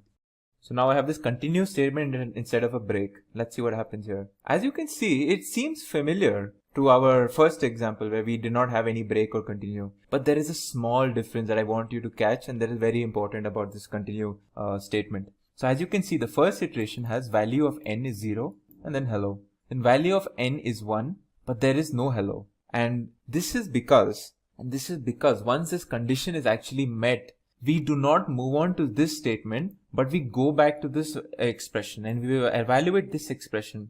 And then once we evaluate this expression again and it's found to be correct, we do everything the same again where we print hello. But except for that one step where this if statement was met and we did continue, and this following statement was not executed. And that happens only for one iteration, and that is when n is equal to 2. And as you can see, that is what happens over here. In one of the iterations, we miss a hello, and that is the difference of the continue statement with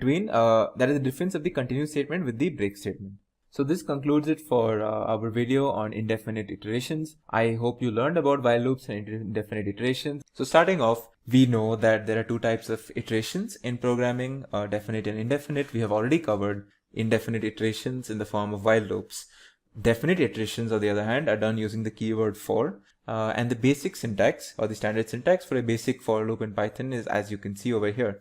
We have this for keyword, we have some variable, we have the in keyword, and we have this iterable, and we of course define this control structure with the colon, and then indented we have this statement block. So once this for loop has started, we execute all of these statements within the statement block as part of the for loop iteration. So yeah, let's to understand like how for loops work exactly, let's look at the concept or meaning behind what we call iterables and iterators. So think of it in a stepwise manner. All right. So in Python, we have different objects that can be used as iterables, and an iterable is basically some object that it's a collection of other objects. So think of your lists, think of dictionaries and sets. So all of these are essentially collections of objects. So once we have these collection of objects, we can create an iterator out of it. How do we do that? Is we use the iter function. So for example, if I passed this list A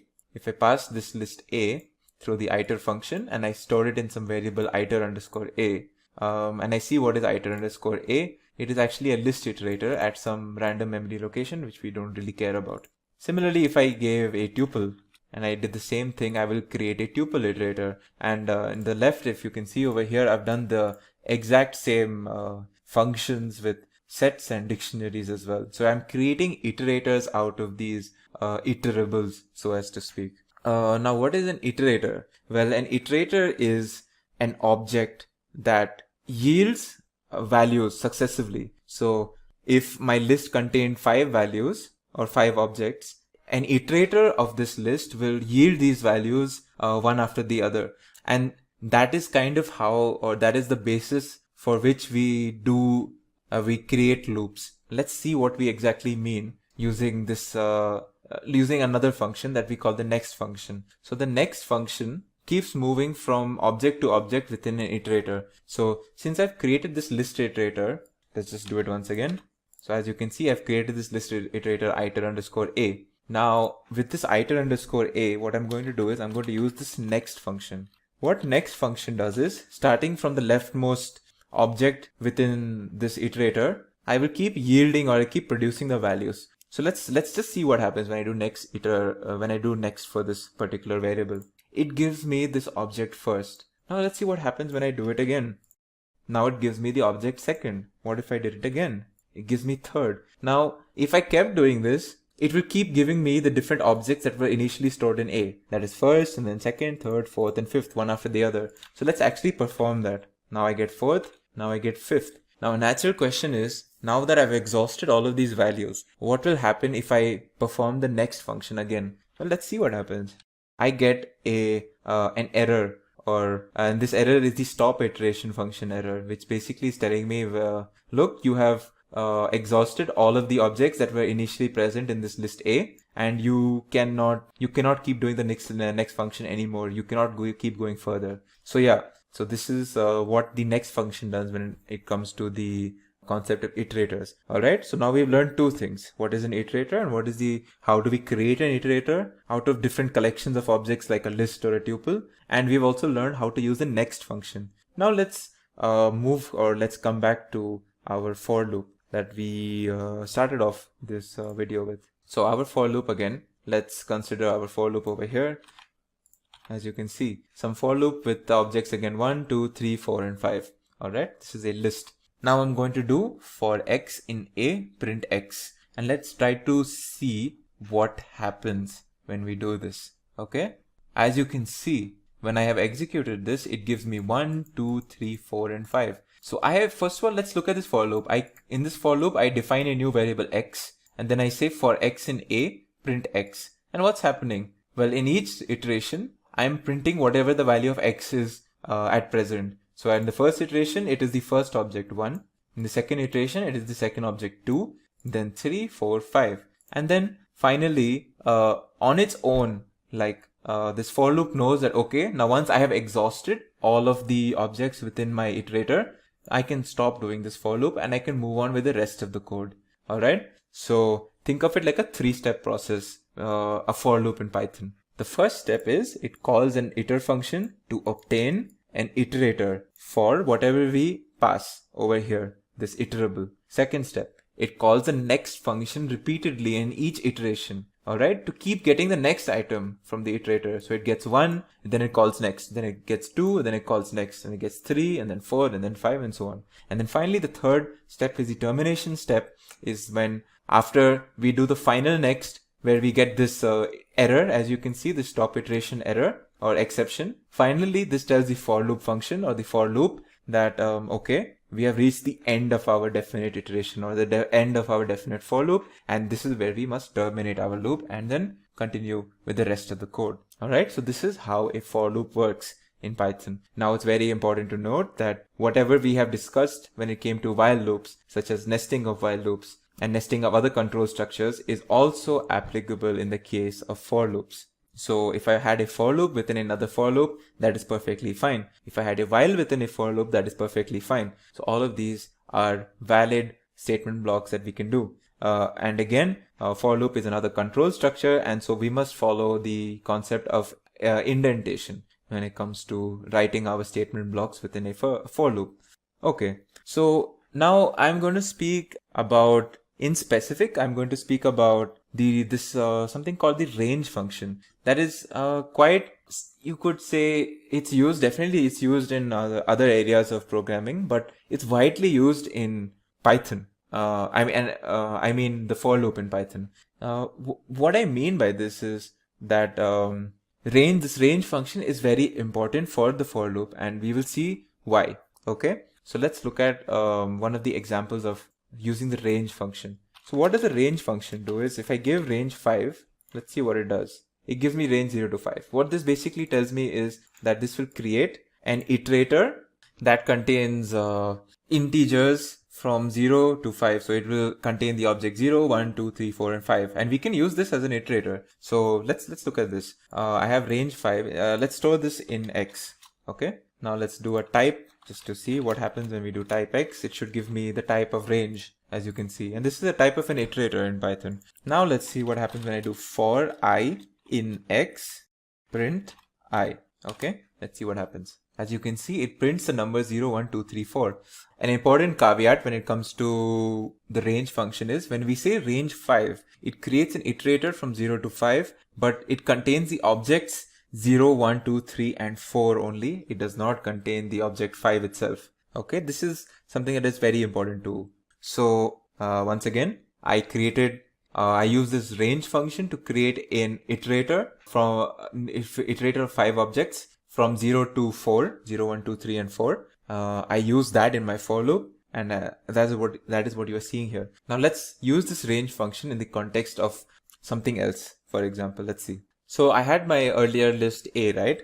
Look at my list A here. So you can see list A contains these 1, 2, 3, 4, 5 objects. Okay.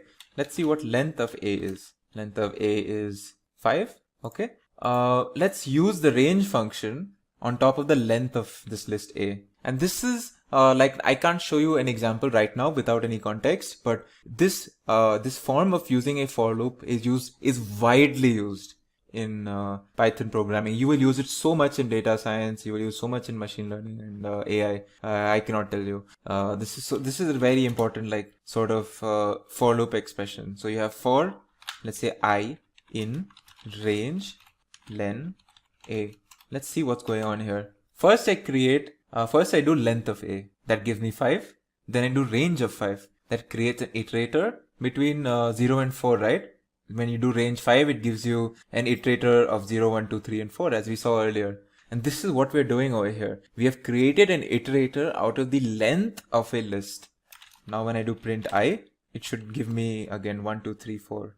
0, 1, 2, 3, 4, of course. So as you can see here, it will give me 0, 1, 2, 3, 4. And this is a very neat way of using the range function on top of the length of a particular collection of objects. In this case, we're using the list A. This is something that you will use a lot. So I would recommend that you get used to this form of creating a for loop as well, using the range function. Also, of course, there are you can use break and continue statements as you have in the case of while loops. Exactly this, it works exactly the same in the case of for loops, wherein the break statement will abruptly stop the for loop completely, and we will move on to the next piece of code. Whereas the continue statement will break that particular iteration, and then we will resume with the next iteration. So yeah, that was break and continue statements in for loops. Finally, I would like to show you something about how to use dictionaries as an iterator or as an iterable when it comes to for loops. So let's create our dictionary. Let's go. We have a dictionary already here. In fact, let's create this dictionary. Again, we'll store it in A. Okay. So I created this dictionary A. All right. So I have dictionary A. What I'm going to do is I'm going to pass it through the iter function, as you can see. And now I'm going to just, for the sake of showing you, I'll show you that it is actually an iterator of type of a specific dict key iterator type. All right. So now let's do something on this. So as you can see in this dictionary, I have the key first that has the value 1. I have the key second that has the value 2. I have the key third that has a value 3, and then fourth for 4, fifth for 5. Now, a good question would be, when I do iteration or when I do a for loop on top of this A, well, what is it going to pick up? Is it going to pick up first? Is it going to pick up the keys like these? Or is it going to pick up the values? Or is it going to go one by one? Key and then value and then key and the subsequent value. Let's see what actually happens. So let's do for I in iter underscore A print I. Let's see what is the iterations happening upon using this. So as you can see, we're using the keys. So by default, when we do this, when we create an iterator out of a dictionary, we use only the keys as our iterator elements or iterator values. But of course, like if you wanted to use values, all you would have to do is pass a dot values over here. And if you remember from a dictionary video, this a dot values gives us a list of, or it gives us essentially a list of the values in our dictionary. So when we pass this to the iterator, iter function, and we create an iterator out of it, let's see what happens over here. Now let's see what is iter underscore A. You can actually see it's now the dict value iterator at a particular memory location. So it's not the dict key as we saw earlier, it's a dict value iterator. So now that we have this dictionary value iterator, now let's print what are our iterator elements. And as you can see, now we are printing values and not the keys. So this is how to, this is basically two different ways of iterating through a dictionary, one through keys and one through values. So this concludes it for our video on definite iterations in Python. I hope in this video you understood and you learned about the concept of iterables and iterators and the different functions associated with it and how exactly the for loop function works in Python. So let's first revise some of the concepts of an if statement. So a basic if statement can be something like this. We have a small condition where we're checking if a variable x is greater than 5 or not. And if it is greater than x, we print a statement over here. So if this condition is met, we print this statement. Else, we move to this statement block. Now our variable x has the value 5. Now since x is not greater than 5, what this will do is, it will check this statement, and since this will be false, we skip this statement block and move on to this statement. So as you can see here. Similarly, we can do something where we are checking multiple statements. We use the elif statement in such a case. So now in this block, we are checking in one of the conditions we're checking is if x is equal to 5 or if x is greater than 5. And then finally, if both of these conditions are not met, we say else and we print whatever, or we do whatever is in this particular statement block, which is a simple print statement. So as you can see, x is indeed equal to 5. So this is the block that will get executed, as you can see here. Now another example are nested if statements. So nested if-else statements are if-else statements within if-else statements. So let's look at an example. As you can see here, we have a string stored in a variable called orange quality, and the string is fresh. Now we have an integer, or a float in this case, 4.0, stored in orange price. Now our first statement is checking whether orange quality, the variable orange quality, is it equal to the string fresh. Now within that, if this statement or if this condition is met, we do another check where we're checking what is the price. Is it lesser than 5? If it is, we do this block, else we execute this block. Finally, if our initial statement or initial condition is not met, we move on to this else block. Now when I execute this, what should happen is I will enter this block because this is true, and finally I will enter this block because this condition is also true. So I should have this printed. I will buy 5 dozens, as you can see here. Now let's move on to our main exercise for this video. So this was all just a revision. Now we're going to use some or all of these concepts in a sample project or a sample exercise for your further practice. So in this exercise, what we're going to do is we're going to request the user to enter a number between 1 and 20.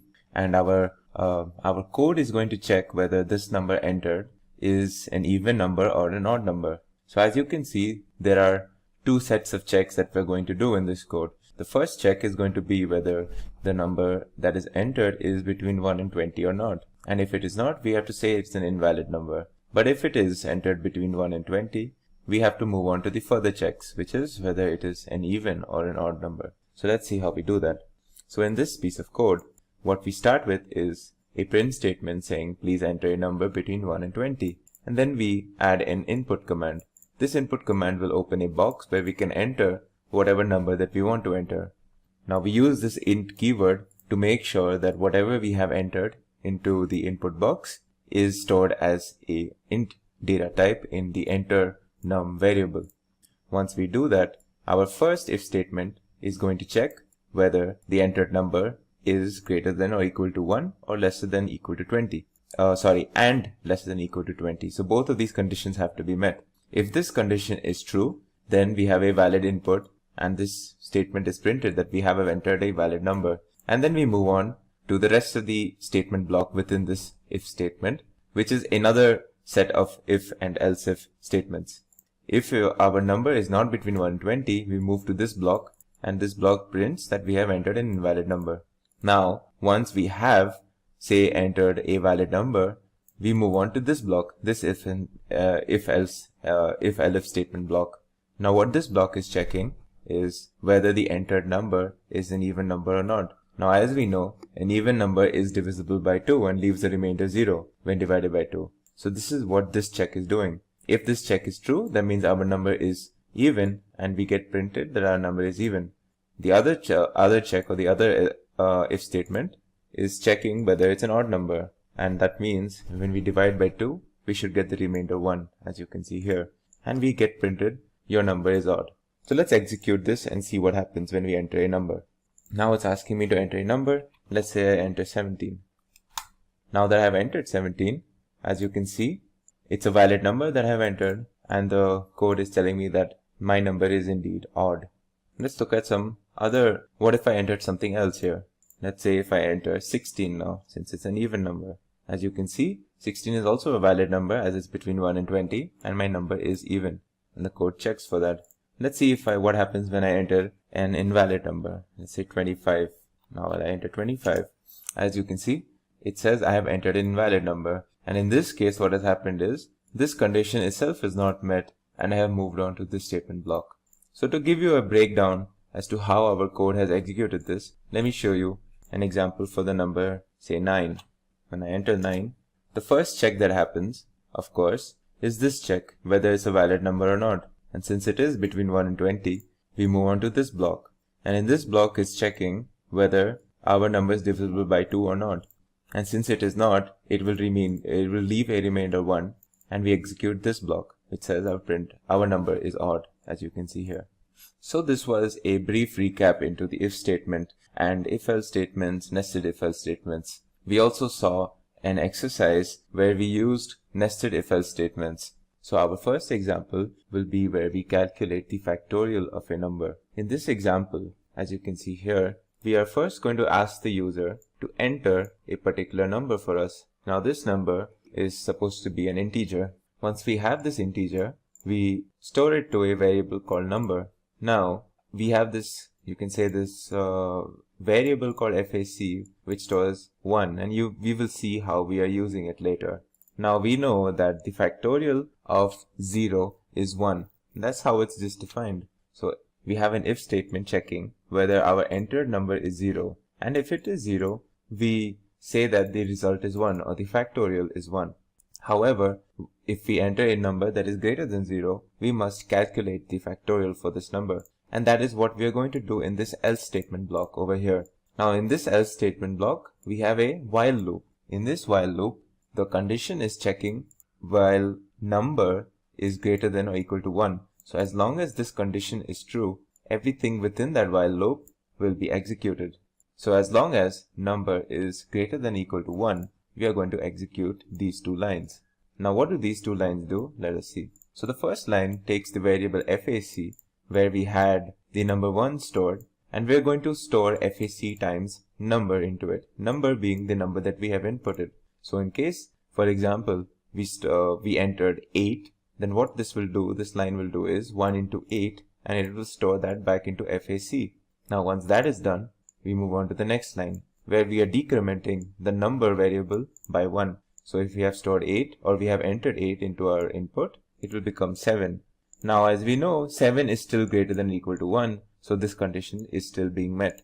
And then we do this process again, where we are going to multiply FAC. This time FAC stores the value 8, and we multiply it times the new number, which is 7 now. So we do 8 into 7.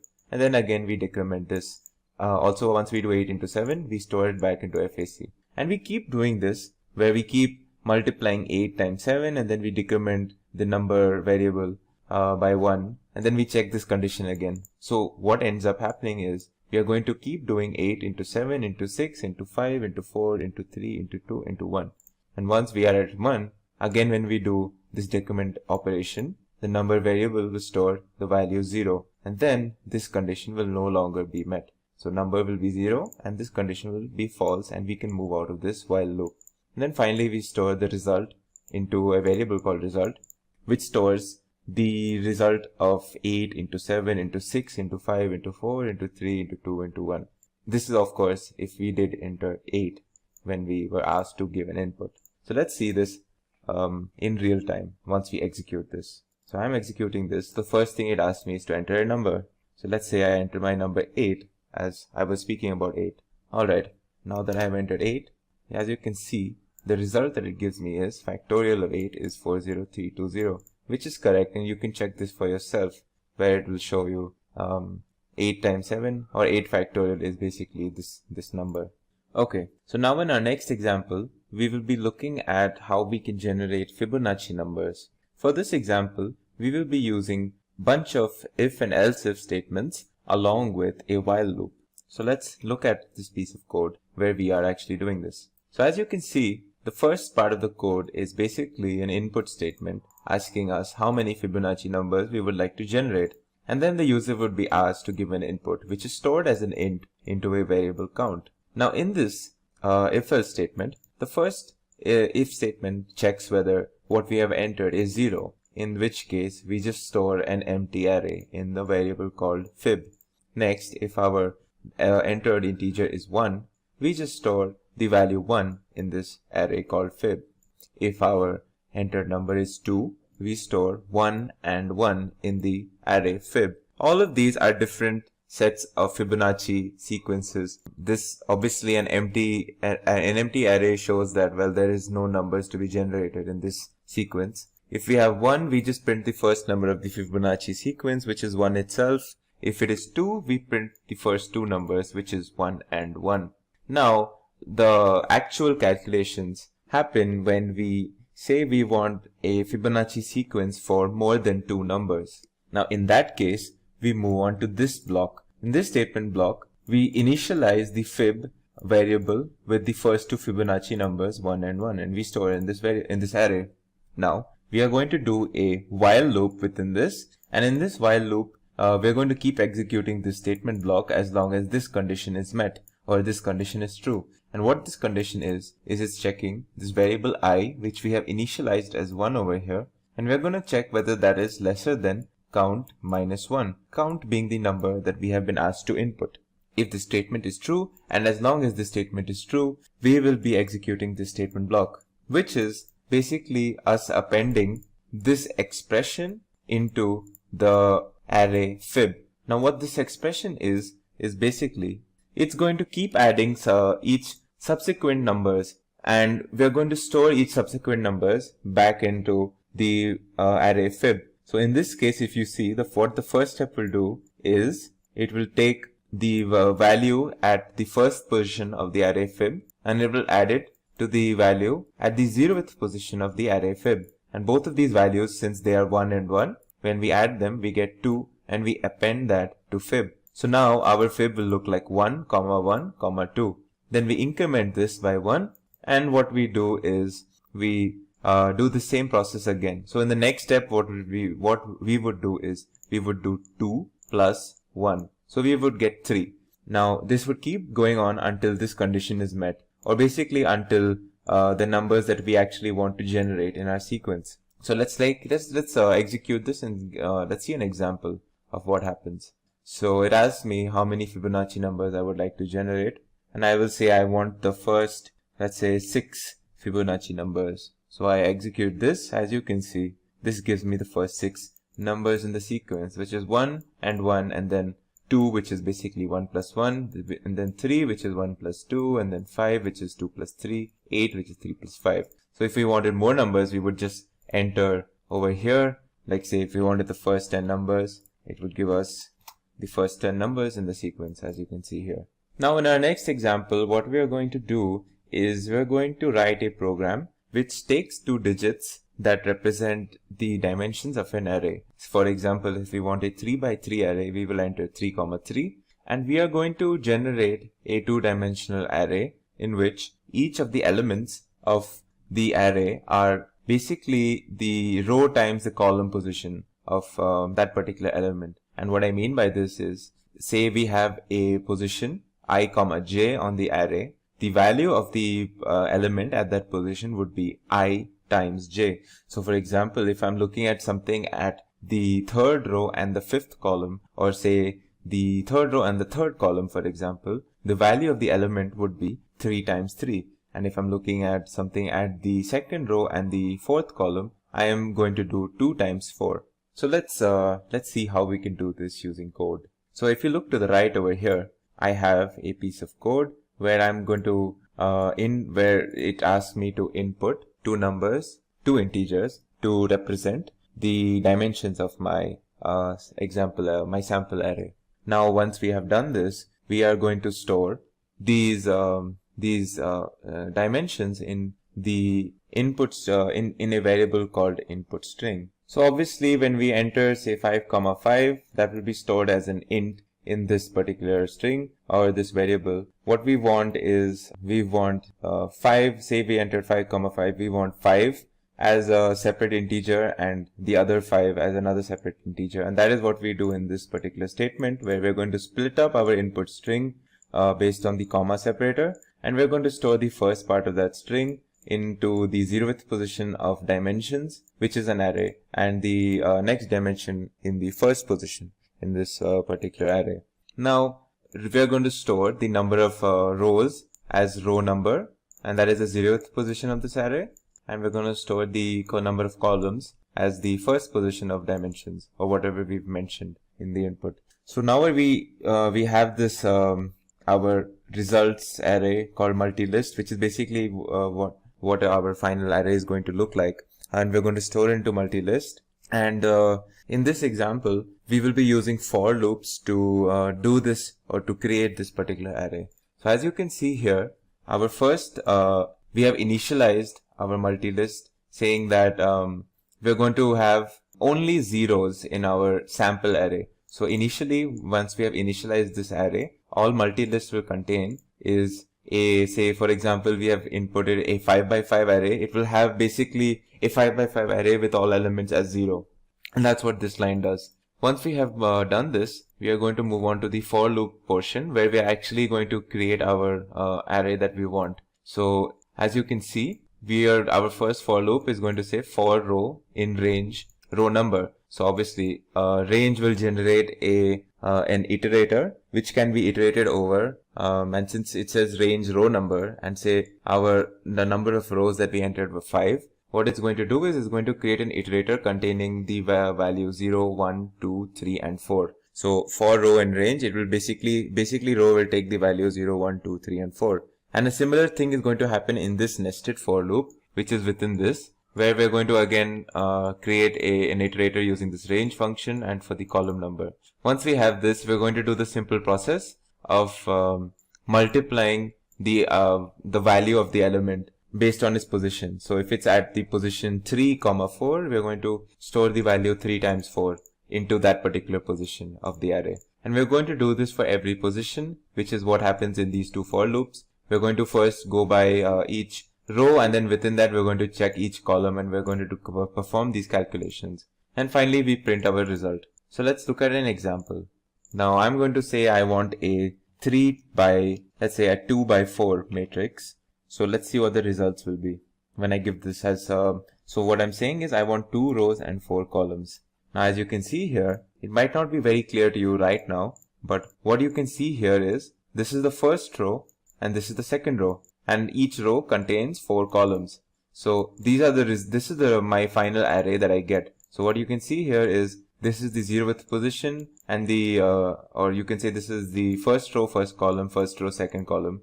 And since Python is 0 based, so this is actually the 0th row and this is the first row. So as you can see, this value basically is 0 times 1. This value is 0 times 2, 0 times 3, 0 times 4. And over here it is 1 times 0, 1 times 1, 1 times 2, 1 times 3. So similarly, if I did, for example, a 5 by 5 matrix, what you will get is 5 rows now, 5 rows and 5 columns. And for example, like this particular value is 1, 2, 3, or 0, 1, 2, 3. So 0, 1, 2, 3 and the first column. So this is 3 times 1. If I took this value, this is like the 4th row, for example. 4th row times the 0, 1, 2, 3, third column. So this would be 4 times 3, which is 12. So, and each value of this has been generated in the similar process. So this is an example of how we can use for loops for a particular exercise that I have shown you right now. So this was it for these particular examples into while and for loops. I hope you found the 2 examples on while loops and this 1 example on for loops helpful to you, and I hope it gave you further insight into how we can use these types of loops in say different projects. Hello everyone, and welcome to another video on Python programming. In this video, we will be covering a sort of a project side type of scenario, which is basically going to be a problem case for you, and it's going to be slightly difficult, slightly tricky. But what we're going to do is we're going to tackle a particular problem, and we're going to what I'm going to do is also show you a solution to that problem. So let's start with this. So this question that we have is we have this program that we have to write where we compute the frequency of words that exist in some input. Okay, the program should output after sorting the key alphanumerically. Now this input can be it's basically a block of text, right? So in our example we have for example, if this was our input, right, what we want to see is an output which is basically saying that the word Python has appeared, say, well, in this example it's appeared 5 times, and then the word read has appeared 1 time, and so on and so forth. Like for each of these words we want to see how many times have they appeared in this particular block of text. So let's look at a particular example now where we have done this. So let's see here. So first of all, I'm going to create a dictionary. So why am I creating a dictionary is because I'm going to use each unique word as a key and the number of times they have appeared in a block of text as the value to that key. So I'm going to use a sample string, which is basically this long string that you can see here, which is stored in line. So this large chunk of text is what we're going to be analyzing. So how are we going to do this? It's pretty simple.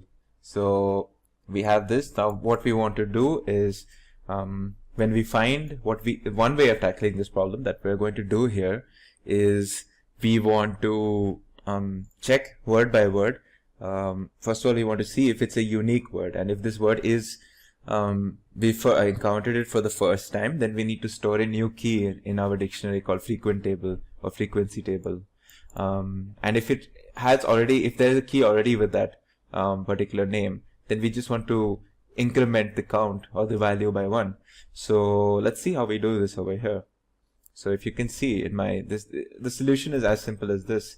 But if you see what's happening, it's basically what it's doing is we're splitting up this string using the split function. What this will do is it will split up the string at every white space. So it will take this as one part, it'll take this part as another part. It will create an iterable with each word as the each iterable object in that container. So it's going to be a list of words like Python is one, so on and so forth. And we're going to go one by one. So we're going to say for word in line.split. Now if this word if it exists in frequency table as a key, then what we're going to do is we're just going to increase the count of the value of that key by 1. But if it does not exist, then we're going to actually create a key with the word as that unique word, and we're going to create its value, initialize its value to 1. So when we execute this, now if we want to, once we've done this, we can sort it by the count of the words. So what we're going to do is we're going to create another tuple called sorted tuples, where we're going to use the lambda function out here to sort the dictionary in terms of its values. So what we're going to do is we're going to take the key being the lambda item with index 1. Index 1 is basically the value. So a particular key has a value. So the word Python appears so many times. The word say scientist appears so many times. So we're going to check which words have the highest number of occurrences, and we're going to sort it in a descending order. So that is basically what the reverse is equal to true does. So when we're going to sort this, when we're going to use the sorted function, when we say reverse true, it tells the sorting function to sort this dictionary frequency table in terms of value by the descending order. So whichever word appears highest, that will be the first word in our sorted tuple. So that's what we do in this line, and once we execute this, we're also going to print. So if you see the result of this activity that we've done, you can see that the word machine appears 6 times, learning appears 6 times, then Python appears 5 times, and so on and so forth. So we've created a sorted tuple where the first object of the tuple, we've created a list of sorted tuples where the first object of each tuple is the unique word, and the second one is the number of times that it has appeared in this particular example or this particular string. So yeah, this was the first basic project that we have tackled. If getting your learning started is half the battle, what if you could do that for free? Visit SkillUp by Simplilearn. Click on the link in the description to know more. Hello everyone, and welcome to another video on Python programming. In this video, we will continue with what we started in terms of our project number 1. What we're going to do is we're going to tackle another slightly complicated question or a situation. We're going to try to arrive at a solution. So in this, what we have is some sort of a robot, a moving robot, which moves on a Cartesian plane, a 2-coordinate plane, is going to move in terms of up, down, left, and right. Okay, and each time it moves up or down or left or right, it takes a certain number of steps in that direction. Integral steps, of course. So what we need to do is from its starting position, whatever its starting position is, which we're going to take as 0, 0 in this example, we're going to make it move to a particular location with the commands up, down, left, and right, followed by certain steps. And we're going to what we're going to do is we're going to calculate the distance between these 2 points. And we're going to calculate different types of distances. So you might be introduced to new concepts, new distance concepts in this video as well. So what we're going to be using for distance calculation is the Minkowski distance. And that is, we're going to take, so the Minkowski distance between 2 variables is basically the absolute difference between these 2 variables, so these 2 points, and we take it to the power of something. So if we want to say calculate the Minkowski distance with in terms the quadratic Minkowski distance with basically p2, so we are going to do xi minus yi, absolute difference to the power 2, and then we're going to take the second root of it after summing each and every point. So when we take p is equal to 2, we say the Minkowski distance behaves like the Euclidean distance, and this is probably one of the most common distances. In case you've done basic Cartesian geometry, when you're asked to find the distance between 2 points on a plane, we can also take the absolute distance, where we take p is equal to 1. So in this case, we're just basically summing the absolute distances between each point. No roots, no powers, nothing. Basically, p is equal to 1, and we call that the Manhattan distance. So we're going to take p is equal to 1, 2, and 3 in each case, and we're going to find the distance between 2 points based on these measures. So this is just a visual representation. This is basically the Euclidean distance, basically the estimate of the value between these 2 points. If since this is a 2-coordinate system, whereas the Manhattan distance would be the absolute distance in terms of if we go up and then we go right between these two, like say if this was and this was another point. So yeah, let's move on to the problem. So what we're in this particular example, we're going to start from the starting position 0 and 0 on a graph, and we are going to give the commands of up 5, down 3, left 3, and right 2. So first of all, what we want to do is we initialize the starting position as 0 and 0, and we also, just for the sake of this example, we initialize the end position as 0 and 0. So what we're going to do first of all is let's execute this much. Now we have this list of tuples. We're going to call this actions, and this is the actions that we're performing. So each tuple contains an action and the number of steps in that direction. So it contains 4 actions: up by 5 steps, down by 3 steps, left by 3 steps, right by 2 steps. So now we're going to iterate over each tuple, and we're going to get the direction first of all in this line for each step, and we're going to calculate the number of steps it takes. So for each action, it's going to first tell, it's going to check what is the direction which is done by this line, and we're going to find out the number of steps in that direction which is stored in this line. So once you've gotten this, for each action we have to update the end position, right? So what happens is, if you go up by a particular direction, so you are basically changing the y-axis, right? The y-axis. So we're going to change end position and the first index, which is basically this part of the end position coordinate point. So we're going to say if it's moving by up, then we're going to update by adding the y-axis by the number of steps. So and if the direction was down, we're going to do the same thing for the y-axis, but we're going to decrement it. Similarly, if we move left or right, we're moving the x-axis, right? So we take end position and the first index. So we take the x-axis, and if we're moving left, it's a negative, it's a decrement, and if you're moving right, it's an increment. So if there's any other action, like any other action, for example, that was given here, we say pass. So basically the only valid actions that we can pass is up, down, left, and right. Otherwise, we just skip that particular action. So this is what this particular loop will do. It will update our final position. So once we've done this, if I execute this, what will get stored in the end position is basically my end position. So now that I have my starting position and my end position, just to show you what the end position will look like right now, let's just do this. So if you see here, after I've moved up by 5 steps, down by 3 steps, left by 3 steps, and then right by 2 steps, my final end position is -1 and 2. My start position, on the other hand, was, as you remember, it should be 0 and 0. It is 0 and 0.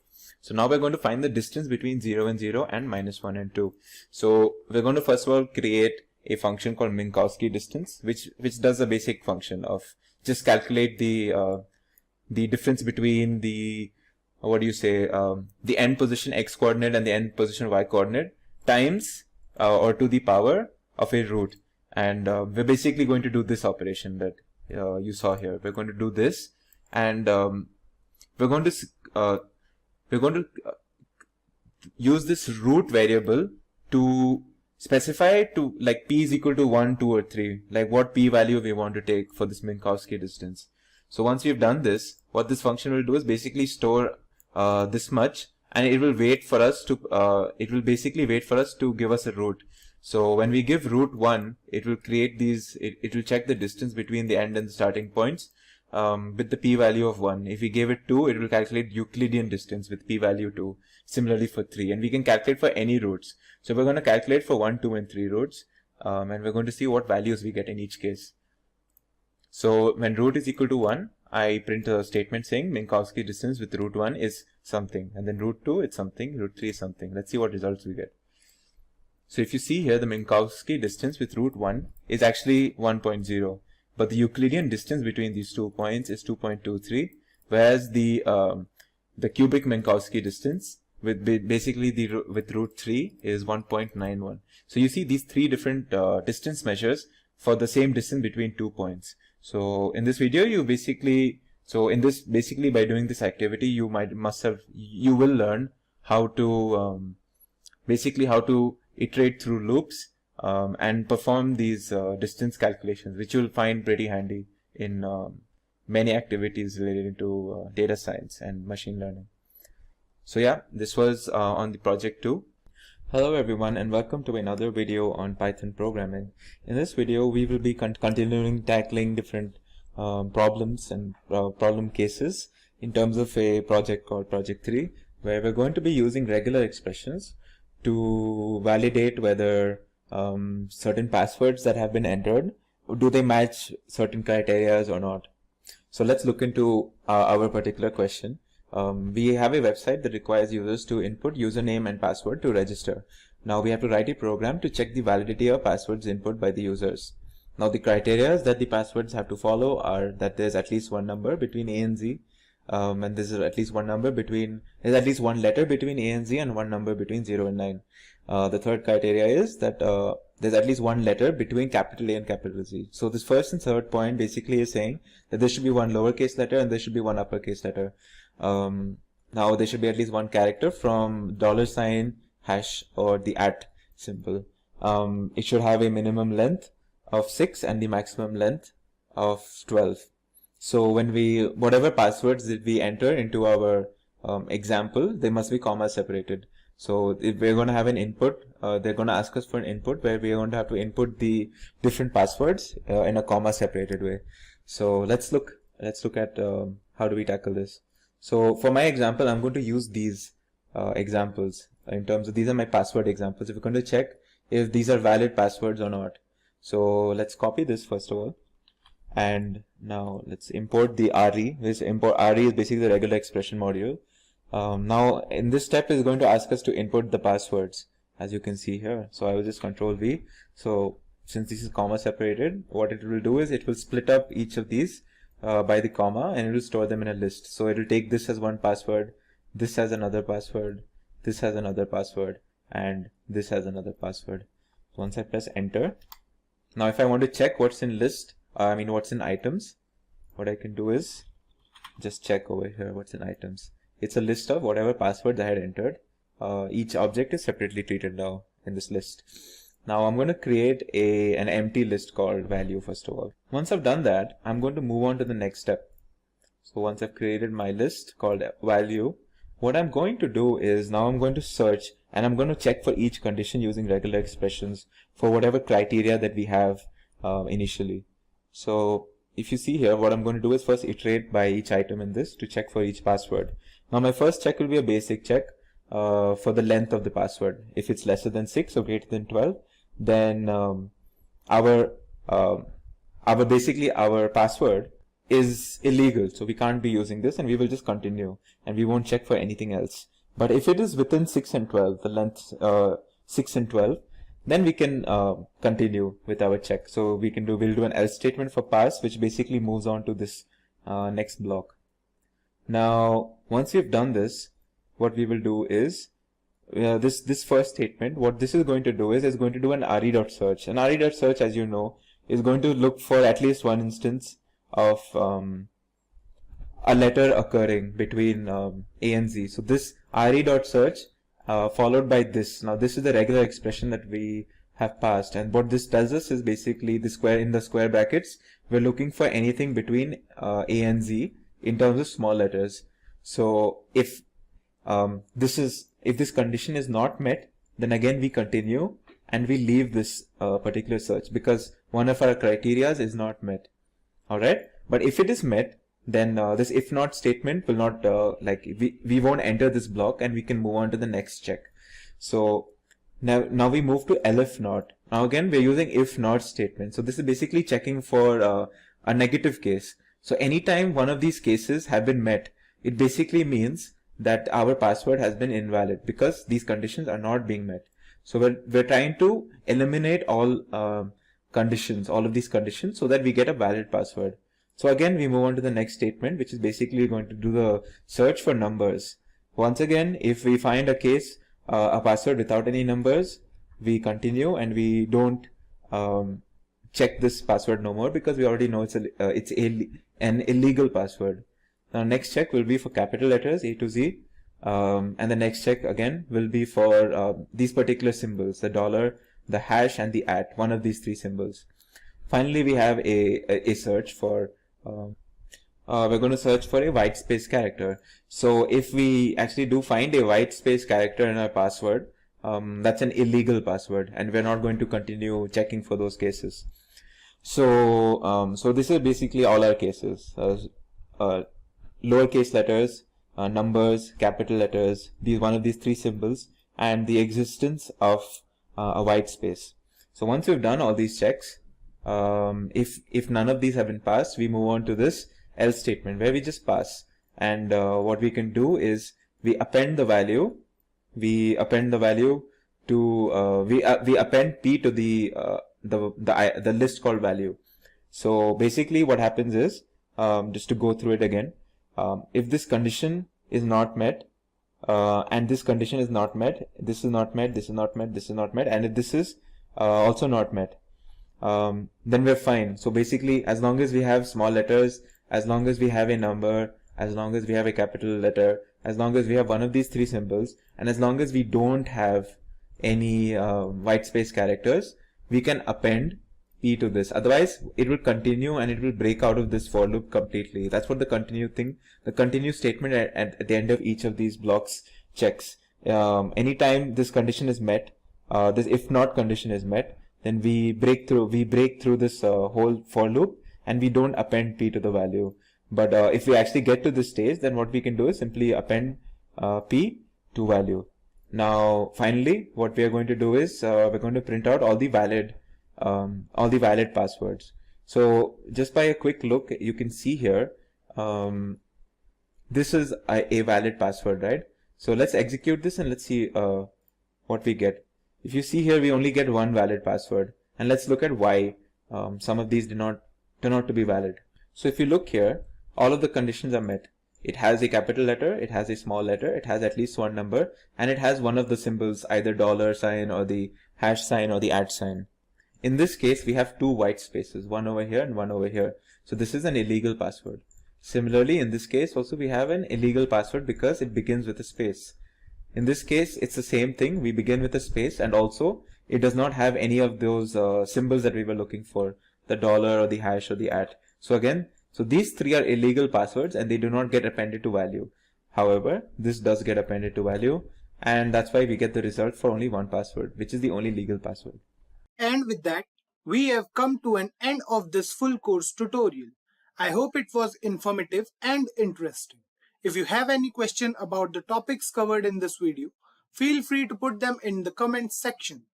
Our team will help you solve your queries. Thank you for watching, keep coding, and stay tuned to SimpliCode.